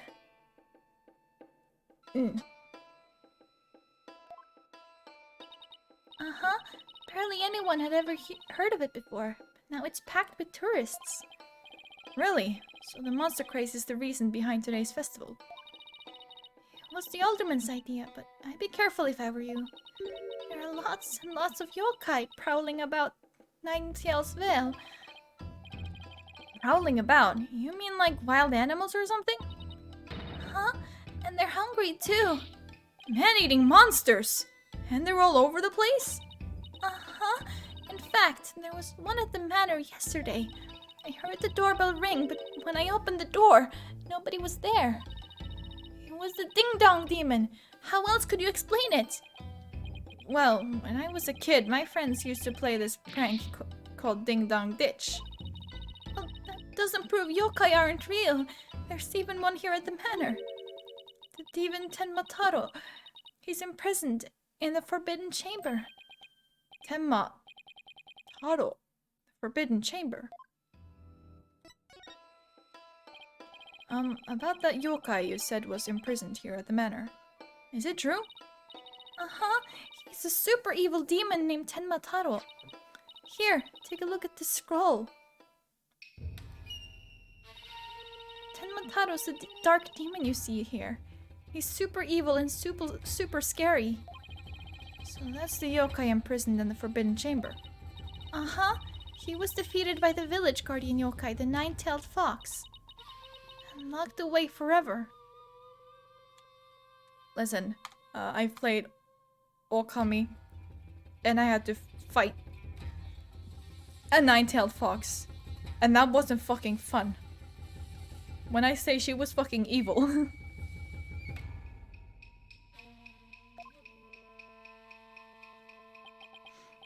So, you're saying Tenmataro is still trapped inside the Forbidden Chamber? But he's just biding his time until he can escape. Still, we should be perfectly safe. Because there's a really powerful sealing charm on the door keeping it shut tight. What a charming security system. You can keep the scroll if you want. The alderman gave me this, but just holding it gives me the chills, so... Thanks, Jinxie. Maybe I'll give this to Mr. Wright.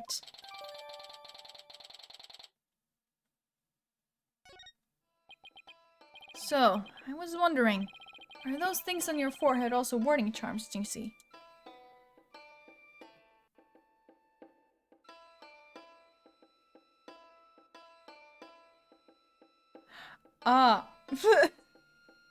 Yeah. Yes, they're to prevent evil things from getting inside me. Papa told me to wear them. Evil things? Apollo, don't you dare take those charms off her forehead. They have to stay there, forever, got it? I wonder what would happen if I did take them off. Time for me to get back to work. Thanks for inviting us, Jinxie. You're welcome. Before I forget, there's going to be a surprise event today. Even I don't know what to expect, but it's sure to be fun. Better not be a yokai parade. She'd probably drop dead from fright.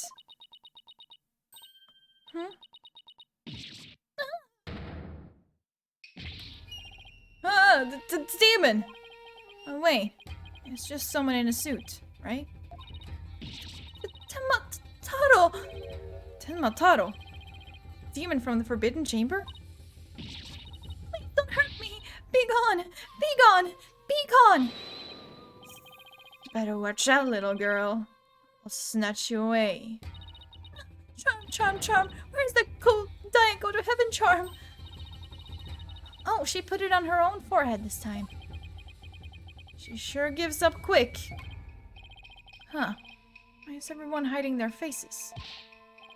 Hey, you there! You mustn't stare at Tenmataro like that. Lower your eyes. He'll steal your soul if you're not careful. Huh? Steal my soul? Seriously? Your devilry stops here and now, Tenmataro.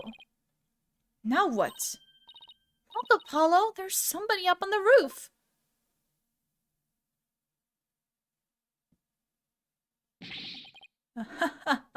A booming laugh. Could it be? My 9 golden tails are proof of my unassailable righteousness.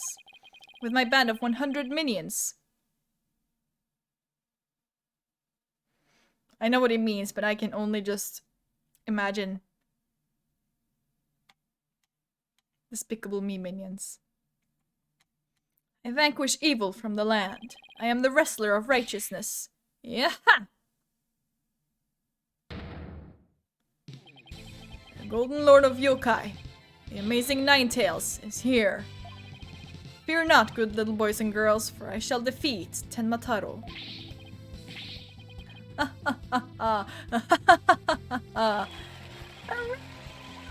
It's the amazing Tails!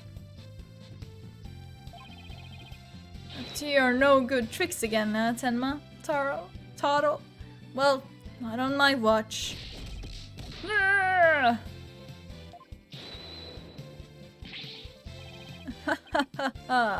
There's nothing to fear now, my child. I have banished Tenmataro. You and your people can now live in peace. Thank you, Mr. Amazing Ninetales, sir. Now I must be off. Another match and another foe to vanquish await.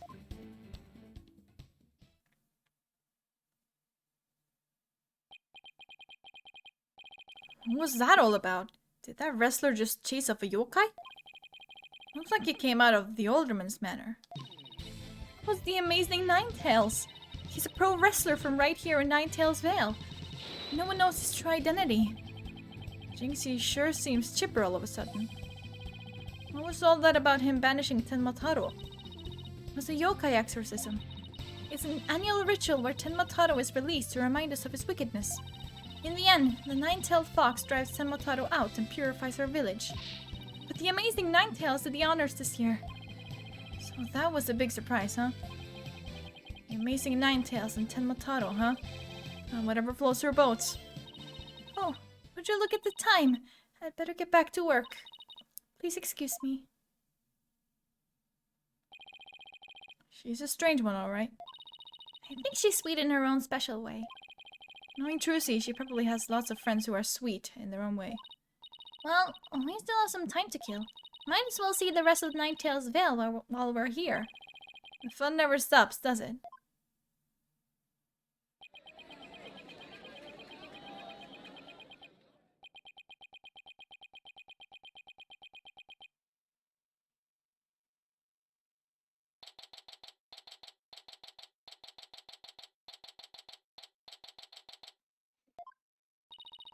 I think I bought nearly every yokai souvenir that was for sale. I know, because my wallet's running on empty. Huh?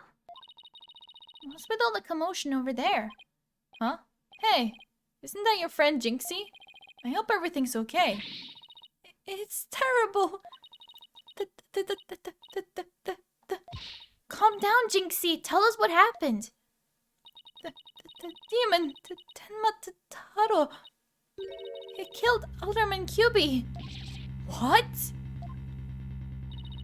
Wait, killed as in dead? Yes, and Tenmataro did it. Tenmataro? You stay here while I go have a look. Please, wait. Huh? Ah! It's a Tenmataro warning charm. It should protect you, but please, be careful. The alderman's in the fox chamber at the top of the main staircase. Okay, got it.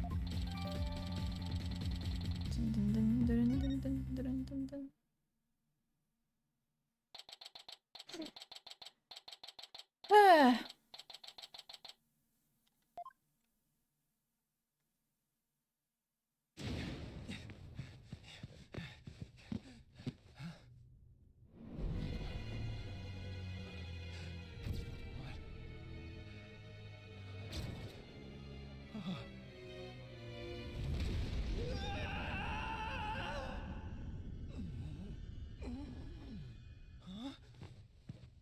Are you all right?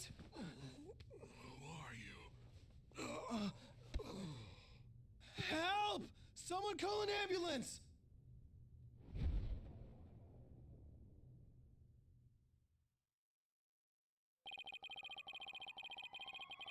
Police arrived soon after that, at which point I returned to the festival grounds.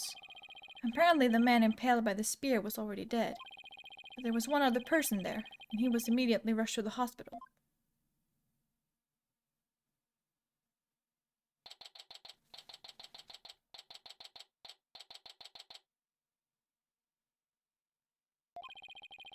Thank goodness the other man's going to be fine. Sounds like he'd only been unconscious. Think Jinxie's going to be okay? I'm sure she'll be back to her old self in no time. At least she's calm enough for the police to question her for now. And I'd sure love to know what crazy animal left those feathers and tracks. Oh, look, here comes Jinxie. Hi, Trucy. Hi, Mr. Demon Lawyer. Hi, feeling any better? I was wondering if you're up to filling us in on what happened. So, the man with the spear in his chest was already dead. Uh-huh. It was Alderman QB. When I found him, he was already... So the victim was a village alderman. And the one who was found alive? Who was he? Damien Tenma. He's the mayor of the neighboring city, Tenmatown. They arrested him. So, he's the killer. Nah! Nuh-uh! Papa didn't kill anyone. Papa? As in, your father? That's right. Jinxie's dad is mayor of Tenmatown. No way! Why do you work here as a maid? Yes, way, but he's innocent. This just got way more complicated. The victim was the alderman of Ninetails Vale, and Jinxie's father, the mayor of Tenmatown, was arrested for the crime. Sounds like we have some investigating to do. I know this is difficult, Jinxie, but you need to hang in there. I know. I'll try my best. Would you mind telling me a little more about the victim? So the victim was a village alderman. What can you tell me about him? His name was Rex QB. They say his family has ties to the legendary nine-tailed fox. He was really kind and he always looked out for me. He was a former pro wrestler, and I even heard he knew the amazing Ninetales. A former pro wrestler, huh? That's something to keep in mind. With your father being mayor and all, I guess you're originally from Tenmatown, huh? So then, why did you come work here? It was to overcome your fears, right, Jinxie? Uh-huh. Plus, Mama was from Ninetails Vale, though she's no longer with us. She loved these flowers. I always wanted to live where Ninetails flowers grew. Wow, what a beautiful flower! And with exactly 9 petals, too! Just looking at them gives me courage even when I'm scared of yokai.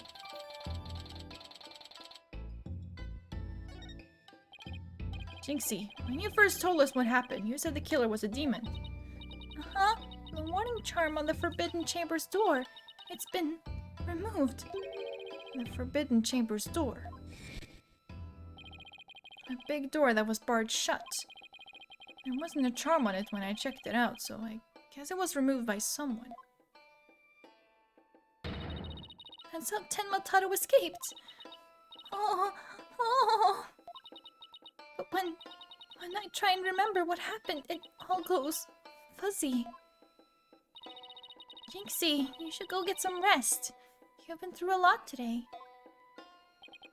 Between the warning charm being removed and the black feathers and weird tracks, I could see how a superstitious person might think a demon was the killer. Apollo! Maybe this is your chance. Chance for what? Do the right thing and defend Jinxie's dad in court. Who, me? Wouldn't a man like Mayor Tenma have access to more experienced lawyers? You want to know what the detective said? He doubted there was a lawyer who could get a not guilty verdict on this one. Sounds like they're expecting an open and shut case. Don't worry, Jinxie. If anyone can prove your dad's innocence, it's Polly. What? You'll accept the case, won't you, Polly? Oh, it's all over, isn't it? I'll be all alone for the rest of my life. Alright, Jinxie already lost her mother. Alright. Jinxie, leave your father's defense to me. Attaboy, Polly. You're going to help Papa, Mr. Papa? Yes. You're going to help Papa, Mr. Demon Slayer lawyer? Yep. I guess that's what lawyers do. Plus, no toilet cleaning for a while. I'll do whatever it takes to make sure your father walks away a free man. You, Mr. Demon Lawyer, I can tell you're one of the good ones. Demons are usually so mean. It's been a while, but I'll be fine. Ready or not. Here comes justice. Guess I ought to go and meet my new client. Oh, but before I forget, better jot this down in my notebook. Hey, Apollo, what's a notebook for? Oh, I just thought I should jot down some stuff about the case. And so I don't misplace them, I'm putting my notes in the court record. Guess it's what you would call a to-do list. Oh, that's so helpful. I forgot about that part. I mean, like, oh my god, moving in this game is so much easier.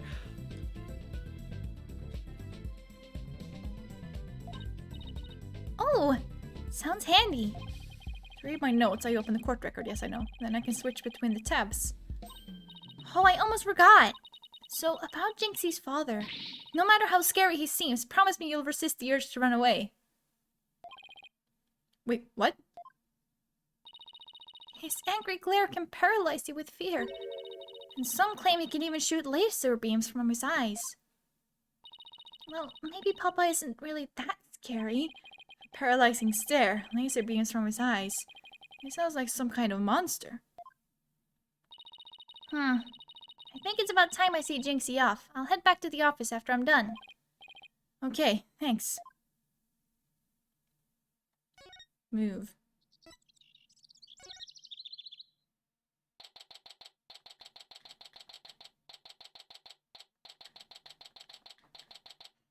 I want to check out the notes thing. Case brief.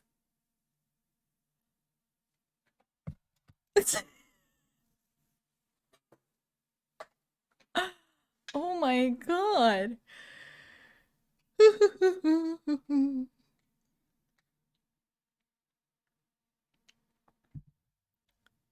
This is really something. How did I forget this part? Go meet my client. Can I click on it? I cannot. Okay, it's literally just like a to-do list. Lovely. Ah, visiting hours. Perfect timing. Hope he's not as scary as he sounds. Who are you? Yikes! So you're Damien Tenma, right? I'm Apollo Justice, attorney at law. I'm here to help. Huh? Let me out of here. Sorry, I get a little loud sometimes. Oh, incredibly rude. Sorry, did I do something to offend you? A visitor when all others shun me like a common criminal. And here I am with nothing to offer.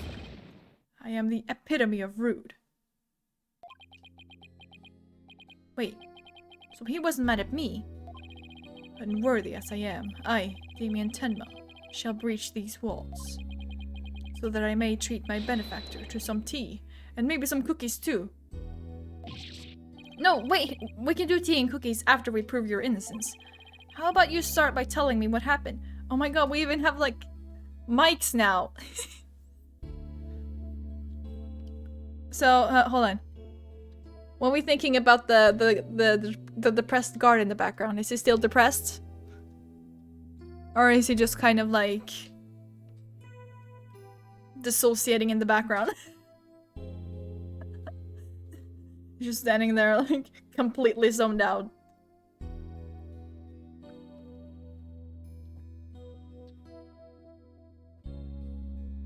How about you start telling me what happened? I see. So tea and cookies can wait, can they? Huh, I was close. We don't need jailbreak added to the list of charges. Seems like a good guy, but with a face like that, I can see why he's misunderstood.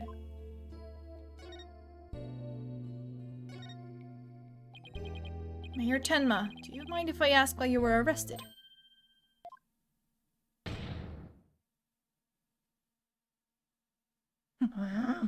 Whoa!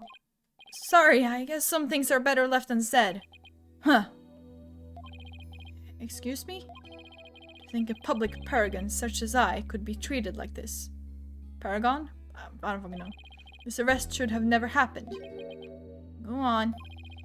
I fear the ill effects it will have on our youth. Now I've but one choice. I must leave here at once, if only to protect the moral fiber of our youth. No, wait! You can protect the moral fiber of our youth after you've been declared not guilty. I suppose you're right. Huh, our youth just came this close to quite a scare. My fingerprints were on that spear that killed Alderman Cuby. That's why I was arrested. Your prints were on the murder weapon. That's never good. Any idea how they got there? None, for I hardly remember a thing, you see. I was fast asleep at the time. Someone must have slipped me a sleeping pill or something. What's worse, somebody clobbered me on the head. I see, a drug-induced slumber and a blow to the head. No wonder you hardly remember a thing. Huh. Was that some kind of strange laugh? Well, I think we can safely assume your prints were planted while you were unconscious. What do the police have on you as far as the motive is concerned? Truth be told, there's been a bit of trouble between the alderman and I as of late. Oh? Was it personal in nature? Nothing like that. It's a long story. But suffice to say, I've been pushing to merge Ninetales Vale with Tenma Town. Surrender Ninetales Vale to Tenma Town, now! Yikes! That's what I told him. I'd like to tell you to stop shouting like that, but I'm too scared. So, what's the motive the police have established for the alderman's murder? Indeed it is. Well, that is. After all, Alderman Cuby was dead set against the municipal murder. And that's why they think you killed him. He was in your way. Curses. Mayor Tenma, are you okay? Jinxie, forgive me. I never meant to worry you like this.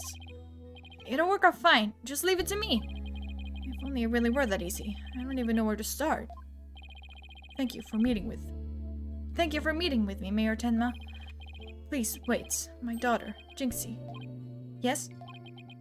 She already lost her mother.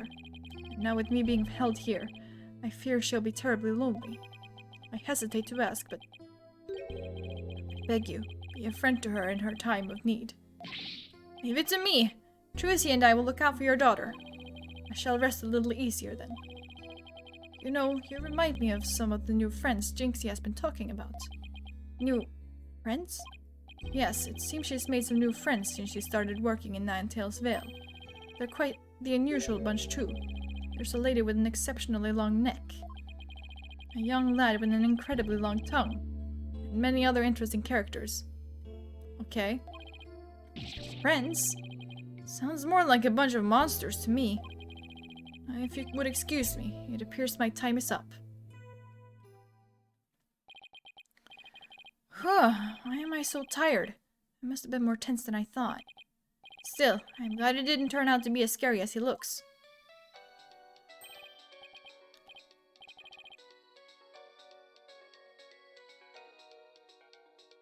When you stole away the keys, my heart held on to so tight.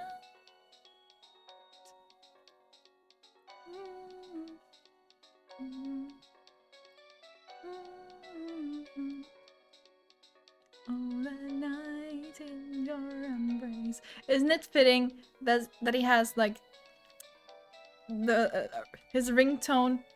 His mom song his ringtone. Yes.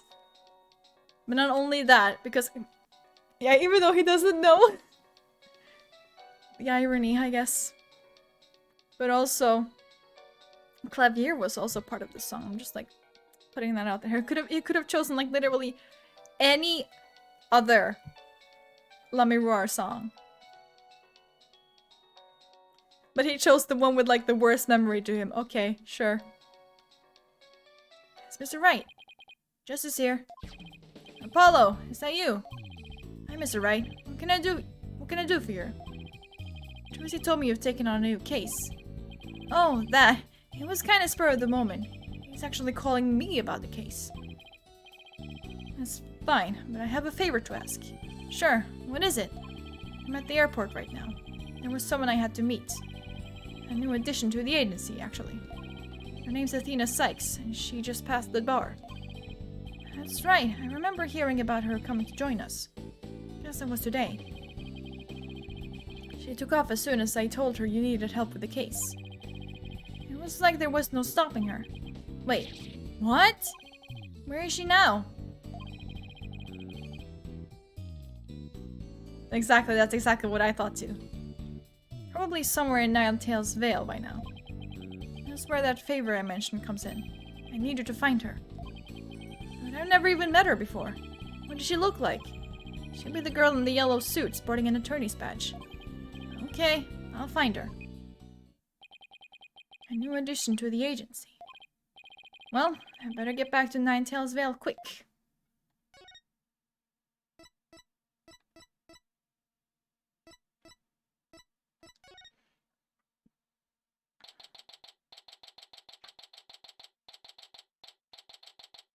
The fact that the background is also like slightly animated it looks really nice.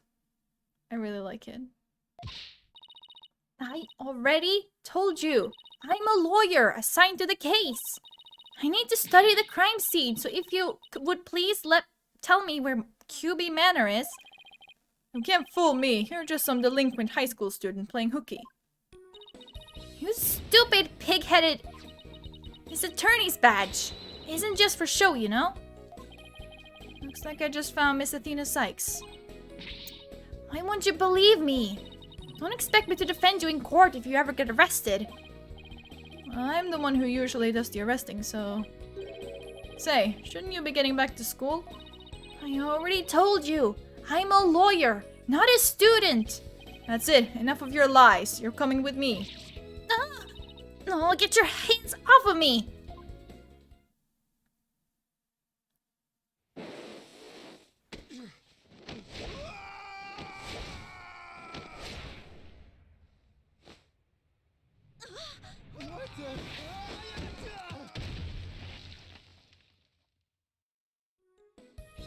Wonderful.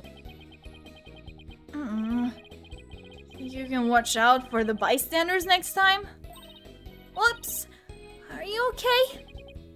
I think so. That police officer's out cold. Did she just fucking attack a police officer? Girl. I am so sorry. I do that when people suddenly grab me. It's like a reflex or something. Reflex? That was more like a felony. You're Athena Sykes, I take it. That would be me. And you are? I'm Apollo Justice. I work at the Right Anything Agency. The Right Anything Agency? What a fishy sounding name. And your Wi-Fi? It's a long story, but it is a law office, among other things. Didn't Mr. Wright explain it to you? Oh, right, that right. So then you must be... Where have you been? I've been looking all over for you. I could say the same thing to you. Well, here I am. Now, how about telling me a little bit about yourself? Mr. Wright didn't really tell me much, as always. Nah, of course. Feel free to ask away. So, Athena, I hear you just passed the bar. That's right. And here's my shiny new badge to prove it. Isn't it beautiful? Oh, so you must be a bit younger than me. A bit more than you might think, in fact. I'm only 18. 18? How in the world did you become a lawyer at that age? I skipped a few grades while I was an exchange student in Europe. And I got my license to practice law while I was over there. All I can say is, wow, she must be a genius or something. I also studied analytical psychology. Thought it might help me be a better lawyer. Psychology helps her be a better lawyer. How exactly does that work? So, tell me about our client. What are they like? All right, you haven't met him yet. Well...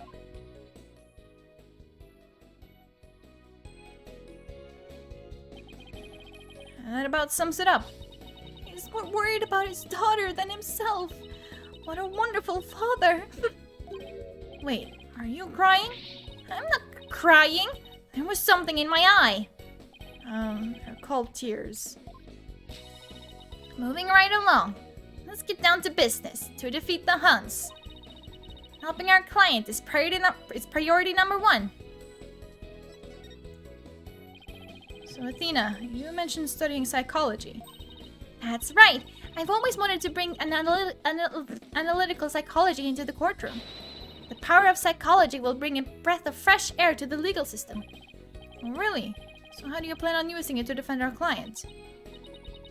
Well, for example, I can try to listen in on a witness's inner voice, and then analyze their psychological state with the help of my trusty partner, Widget. Widget? This device around my neck here. Say hi, Widget. Hi, Widget. It talks? Whoa, you need a volume knob. Anyway, the little guy will sometimes say what I'm feeling. Awkward. Don't worry, he'll get used to it. Now that I seriously doubt. Oh, I almost forgot. I have something you might be interested in. I got it on my way here. Think it might have something to do with our case? A special edition covering our case. That was quick. It's the whole point of special editions, isn't it? Be the first to get the scoop? Rapido! Right, well, let's see what it says here. What's the deal with the Spanish? Tenmataro was seen. What? He was seen flying through the sky! Oh boy, this is like, Turnabout Big Top all over again. And also,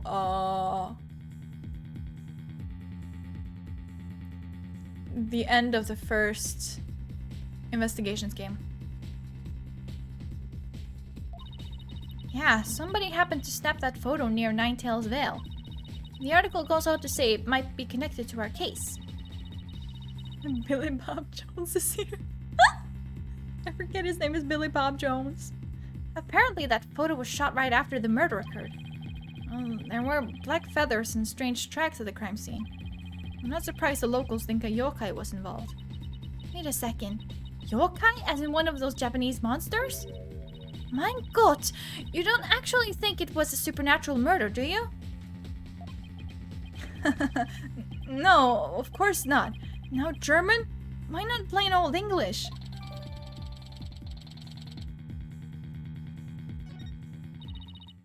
Andale, Apollo! Let's get cracking on that crime scene already. No, not present. I wanna move. Yes, I wanna move. Look here! You can literally just scroll through everything. Ah, it's so good. So good. What's my notes say? Gather information by searching crime scene. I know exactly where I have to go.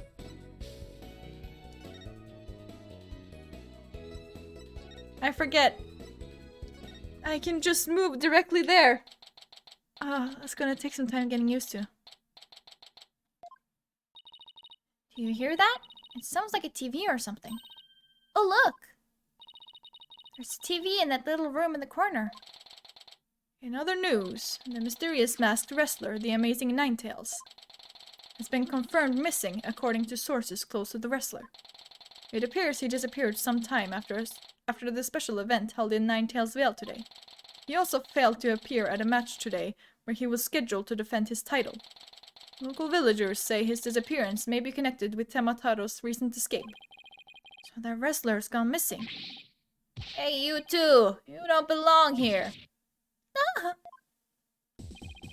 Don't worry, there's nothing suspicious. What about them there horns of yours? They look mighty suspicious if you ask me. Horns? That's my hair. Anyway, we're lawyers, and we're here to...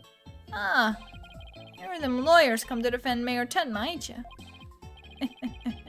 Should've reckoned that with that expensive-looking bracelet you got there. My name's Phineas Filch. I'm the caretaker here. Pleased to meet ya. Same here. wow, talk about a quick change of heart. So tell me, demon lawyer, let you use them demonic horns of yours to scare the bejeebers out of witnesses, huh? Come here, you little horn demon, you. Ouch! These horns, I mean, my hair isn't meant to threaten anyone. They ain't. Seems a mighty big waste of perfectly good horns, if you ask me. And again, ain't none of my business, so... that was fast. I guess he's done with me. Well, I best get back to work. Okay. Halt! Stop right there! Huh? Me? Apollo, your bracelet's gone! Huh. Don't you worry, Mr. Lawyer, sir. I'll check the lost and found later. Somehow, I don't think that will be necessary. Just check your wrist right now.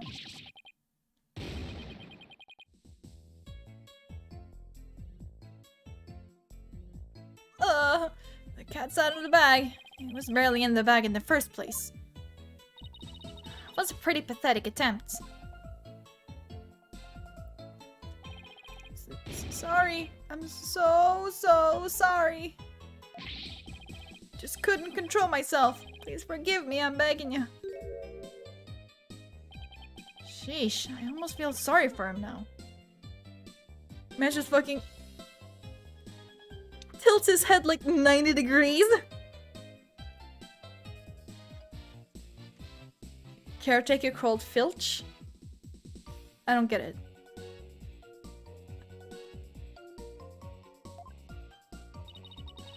What should we do about him, Apollo? Well, I got my bracelet back, and he seems sorry enough, so... I knew you'd understand, Mr. Lawyer, sir. Oh, yeah, I figured... I thought it was familiar, but I couldn't, like, quite, like, place it.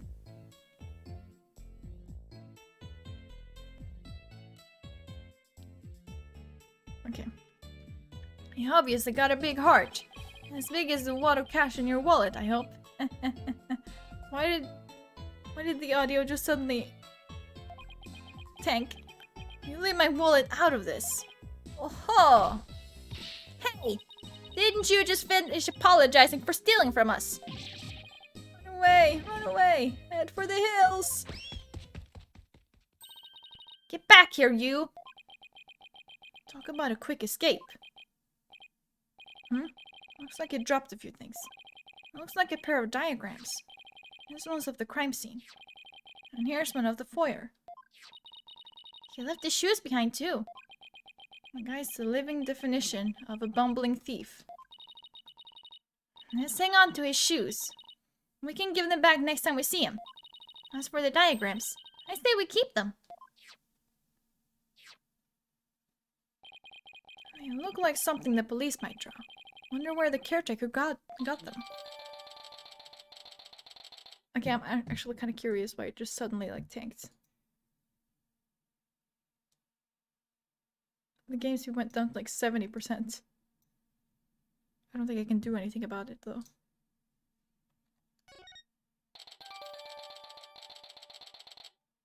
Oh, well, it'd be like that, I guess.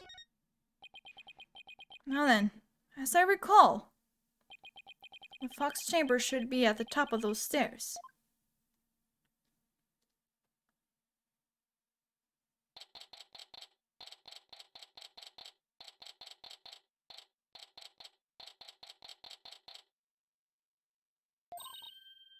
Whoa! Oh my god, speed 57, 56.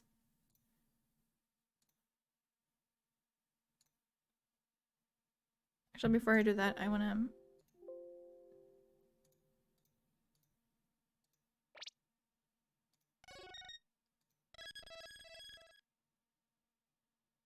I have no idea what happened. It just suddenly happened too.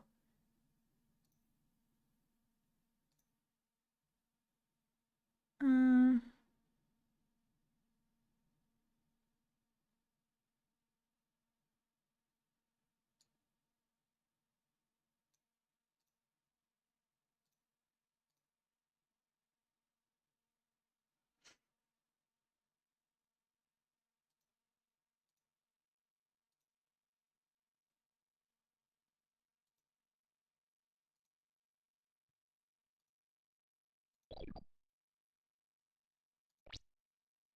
Oh my god. I don't understand. It's down to like 45% now.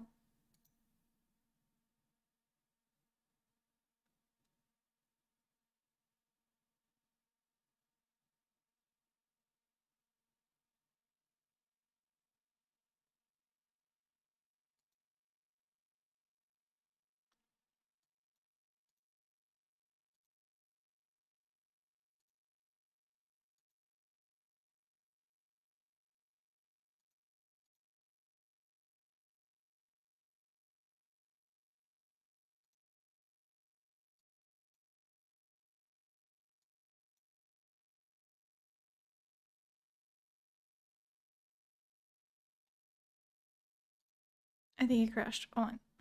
It's fine. I mean, I kind of expected that, but still.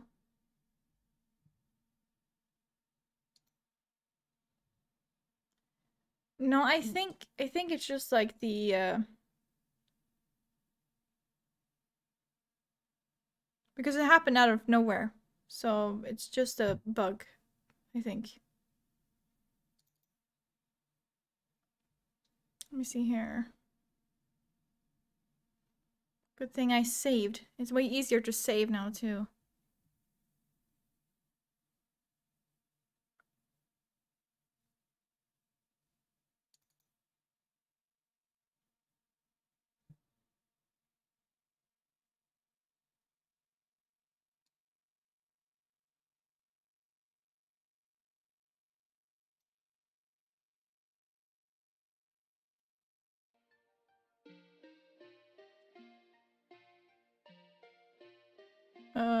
Why won't it open?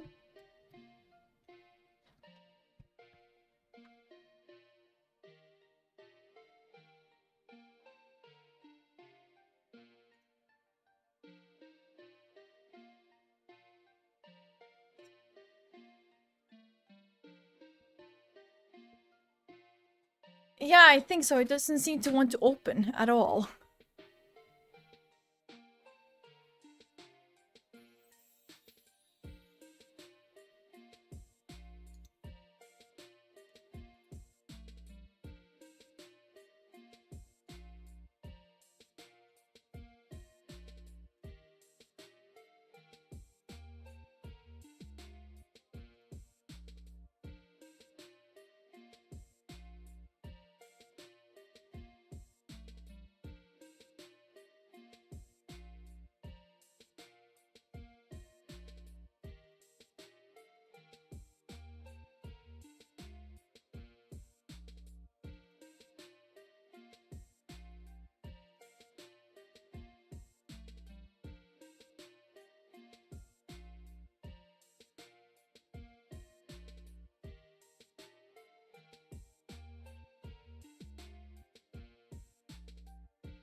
If it doesn't work, I'm just gonna have to end it.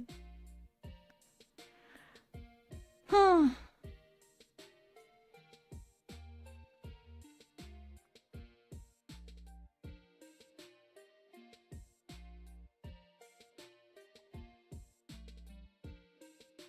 Yeah, it doesn't seem like it wants to start again.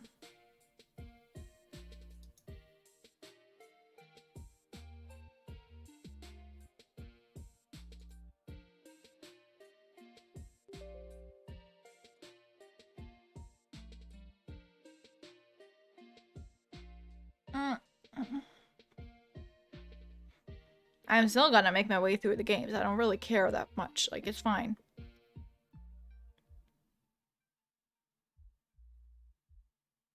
I was worried that it was like gonna be like really... Nah, it's not that weird that it crashed, really, considering I was like trying to do so many things, but it's really weird that it won't open again. I mean, it probably will if I just like restart my computer or whatever, but I guess it said enough Ace Attorney for today. You only have X amount of games and episodes to get through. You've rushed through all the games up until this point. Relax. I feel like it's kind of telling you that. Maybe I could just like start the entire case over again tomorrow or something. I don't know. Considering it just doesn't want to.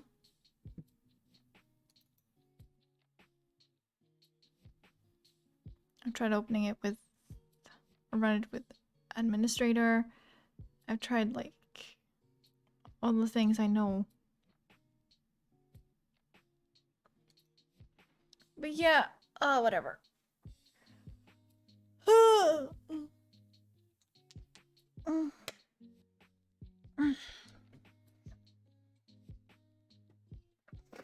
Anyways, what do you think of the game so far?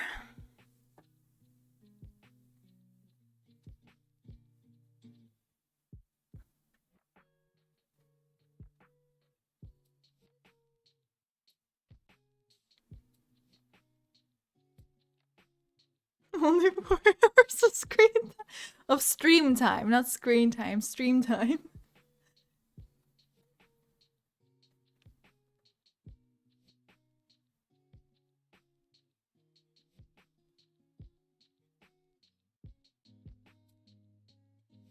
You know, that's good.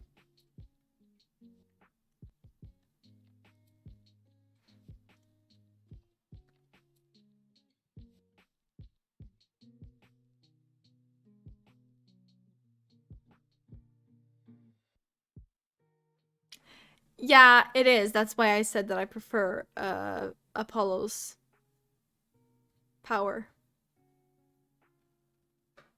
You know, the one with the tells. Oh, wait. Speaking of the one with the tells, let me see if I can find the thing on YouTube.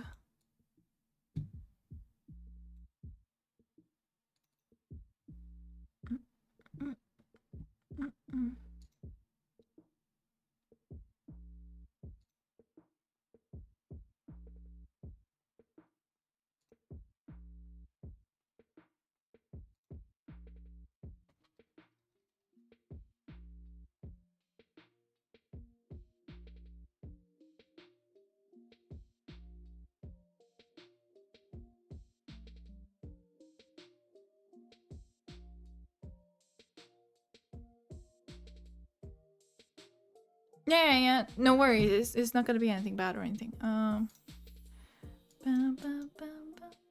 just trying to find.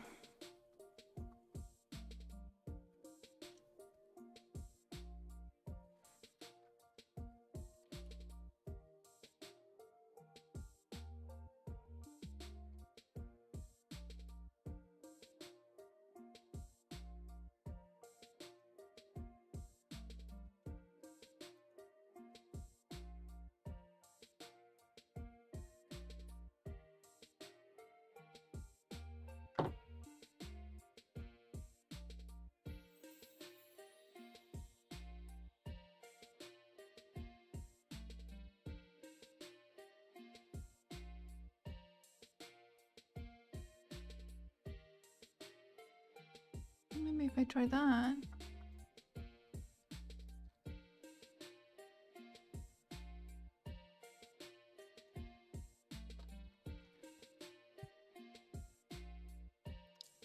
Damn.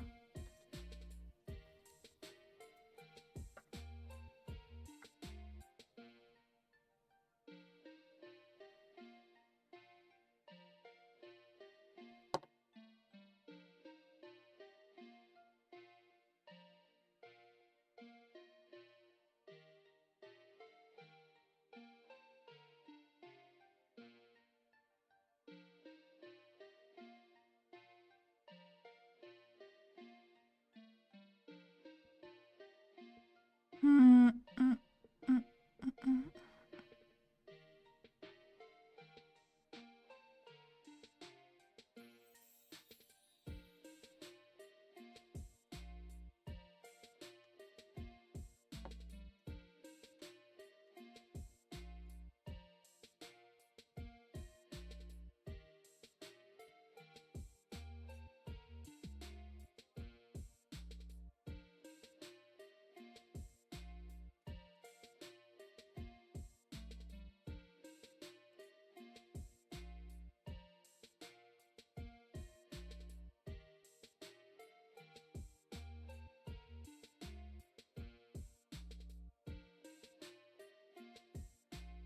Okay, I think I found it. Hold on. Just shut up. There you go. Magical Lawyer Superpower number 1. Psychic Lie Detection. Magical Lawyer Superpower number 2. Hypersensitive Tell Spotting. This gun was found at the crime scene. Furthermore, the victim died of a gunshot wound to the chest. From this evidence, it can be concluded that the victim was shot with the gun. He's so amazing! How does he do that? What a pro! It's like magic! Magical Lawyer Superpower number 3. Basic Logic.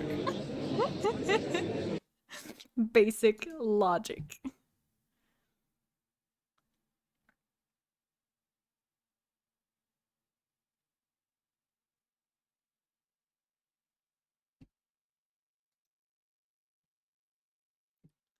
Anyways, I think basic logic. I mean, to be fair, the chess thing is a bit different anyways. At least, I guess. So I hope I can get it working for tomorrow again. It seems we'll make our way through this game slowly. I'm fine with it though. It's about time actually. So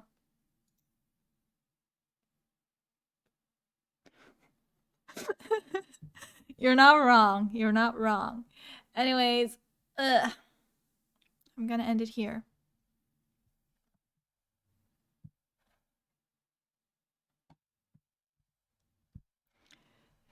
If you're up for it, maybe we could watch like a few episodes of the anime. I don't know. Think that would be kind of fun. Ooh. Yeah, okay, sweet. Well, I'll see you then. Okay. Peace.